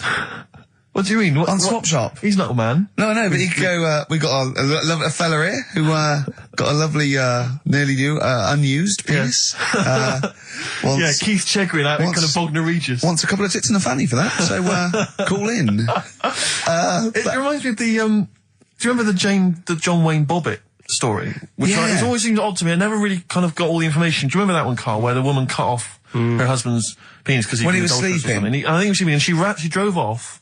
I think he threw it woke in the up woods. quite She quickly. that's so much better than the alarm Exactly, clock, the isn't alarm it? call, yeah. And she threw it out. She threw it out of the car into the woods, Yeah. and he went and found it. Yeah. But imagine if he'd got to the hospital and they'd sewn it back on, he'd gone, That's bigger than I remember. I'm not sure this is mine. How many of you got us where we dump all the knobs? We dump all the knobs in there. Yeah. That was an extraordinary story. And then, bizarrely, he became a porn star. Yeah. Yeah. Very strange life that man's had. Well, it is a bit of a shock to the system, isn't it? Oh, cutting your knob off. I know. Do you remember that French bloke, the performance artist of about 1910? Do you remember him? No. He, as a performance art, he cut his, in a theatre, he cut his knob off to a crowd of people. Now, what? That's only a one-night trick, though, isn't it? Exactly. Yeah. But what if there had been a bang outside? They went encore. He went, what? Yeah. Or they looked outside because a car backfired. He went, did you see that? I go, what? I go, just cut the... Did you? Yeah. Think of that. Sacre bleu. I know. French are funny, aren't they? Cutting your knob off for your art. On this album as well is The Killing of George. Georgie Part 1 and 2, remember? About the gay bloke. Georgie Boy was gay, I guess. His favourite song. Karl's favourite song, right? Yeah. And I was going, oh yeah, I remember that, yeah. I said about, and I said, did not intend to take his life. He just pushed it when he gets mugged and killed. Do you know what he said? I was sitting outside, I was singing, he went, well, as I said, they go out too late. They go out too late? He meant gay people go out too late. He went, no, they do. I went, what do you mean? He said, well, they're always out, they go out when people are coming home. He said, if he'd have been in bed by 10, he'd still be alive today. That's a sobering lesson. And he went, there's one that works here and he's shattered every Monday. Oh, if you're gay and you're listening, just be in bed earlier. Go out when sensible people go out. Yeah. You're right, we're not on the continent, Karl. If you're gay and you're not in bed by 10, go home. Yeah. I don't get it. No, like, again, I spoke to you in the week, and I had much better things, like when I tell you about Brian Blessed climbing Everest, and for some reason it made him, it played havoc with his belly, and he followed through and he had to clean up. Shut himself? Yeah, using ice and snow. Why are you telling me that Brian Blessed, in what way is telling me that Brian Blessed shit himself once in any way educational? Because I was saying how he was climbing Everest, right? Right. I'll give it to him. He's an actor and that, but he gave that a go. Yeah. Right. He played. What's the point of that? You'd say, wouldn't you? You'd say, God, he's you know. So he's all right. Me doing a boxing match, there's no reason is rubbish, but him climbing Everest and shitting himself, yeah, he did that. Is commendable. Right. And he's only going to go and do it again. He's going to climb it again. Yeah, but he might not shit himself this time. Yeah, what's the point in going? Nothing's changed up there. Yeah, good point. Yeah, good. Been? Well, it has. They've probably cleared it up by now. Right, but it's slip on it. I can't even read about Brian Blessed. Is it actually true, or have you libelled someone else? It was an interview with him in it. And what did he say? Oh, come on! What did he say? He said I climbed Everest and I played havoc with me belly. Let's talk about it next week. We've really run out now. Oh, you're a fool. And I remember smashing a car window by accident and legging it in the lounge and sort of pretending to go asleep on the settee. Right? Genius. And I heard a knock at the door. He chloroformed himself just to be unconscious when his dad came home. And there was a knock on the door, and I thought, oh God, this is a fella who saw me. I was chucking a stone in the air, seeing how high I could throw it. Of course you were. Did it keep landing on your head? That would explain a lot. And it came down. Chucking a stone in the air, love it. To see how far I could throw brilliant. it. So, I wasn't bothering anyone. Did you invent that game? Right, Did you get the stone for your birthday? Go and play with your stone. He gave one to Suzanne. Karl, go and play with your stone. No, the thing is, right, and it came down at a funny angle, and of course it did. It ate the back of this car, and the back window is the most expensive because it has that heating thing in it, in case you got a frosty window. Yeah. So I thought, oh God. So I legged it in, got on the settee, went to sleep, knocked at the door. Genius. It's a brilliant plan. It's a brilliant plan. I couldn't be guilty. I'm asleep. So I love the idea. So the thing is, our lounge used to sort of, you could see in from the door, right?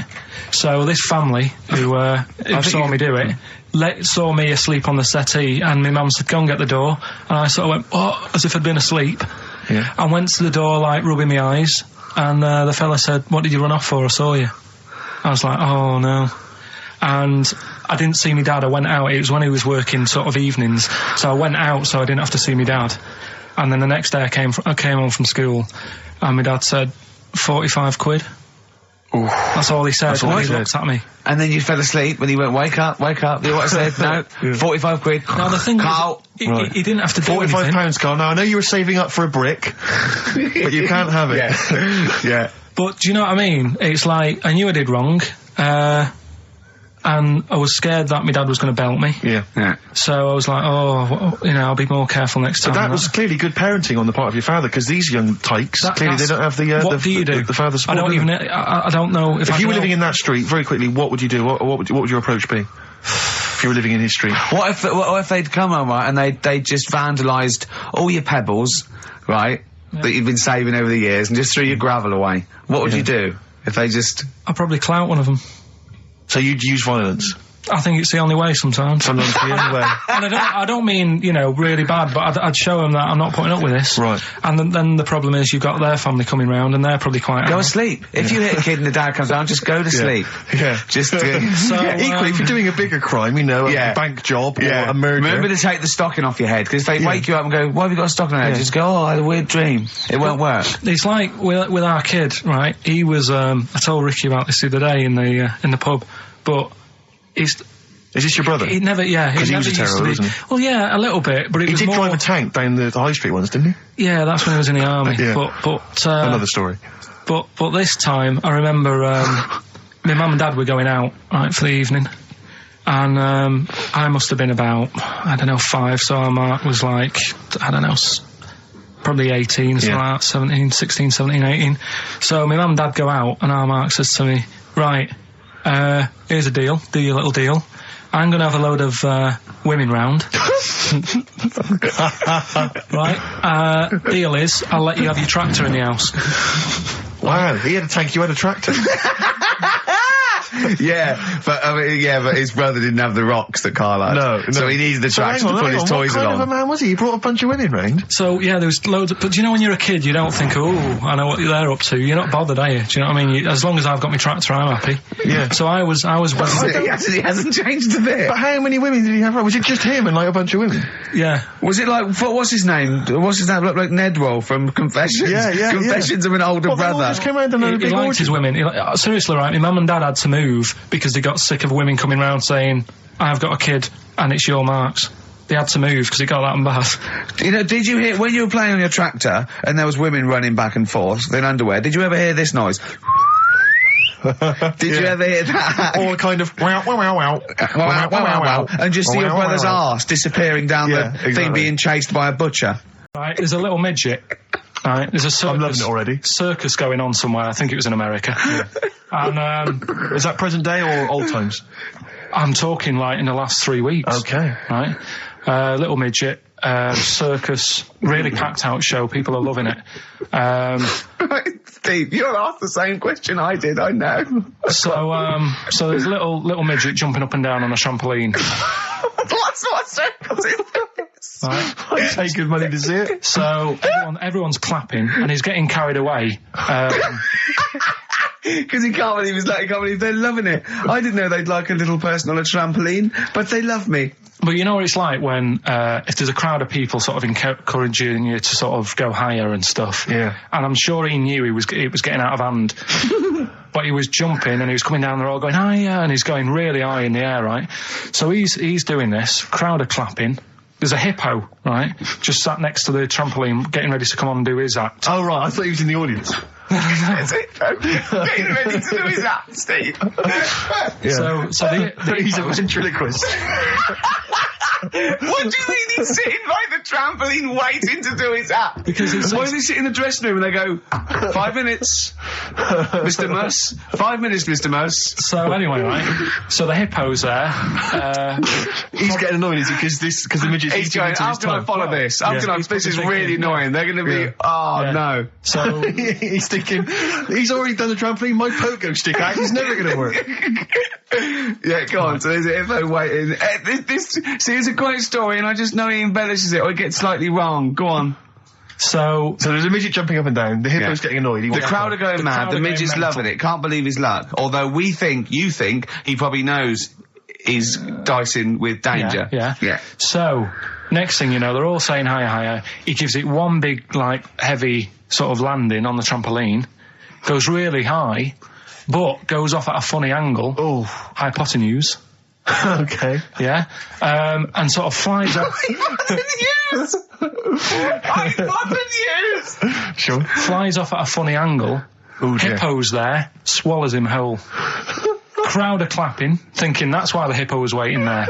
Rubbish. Rubbish.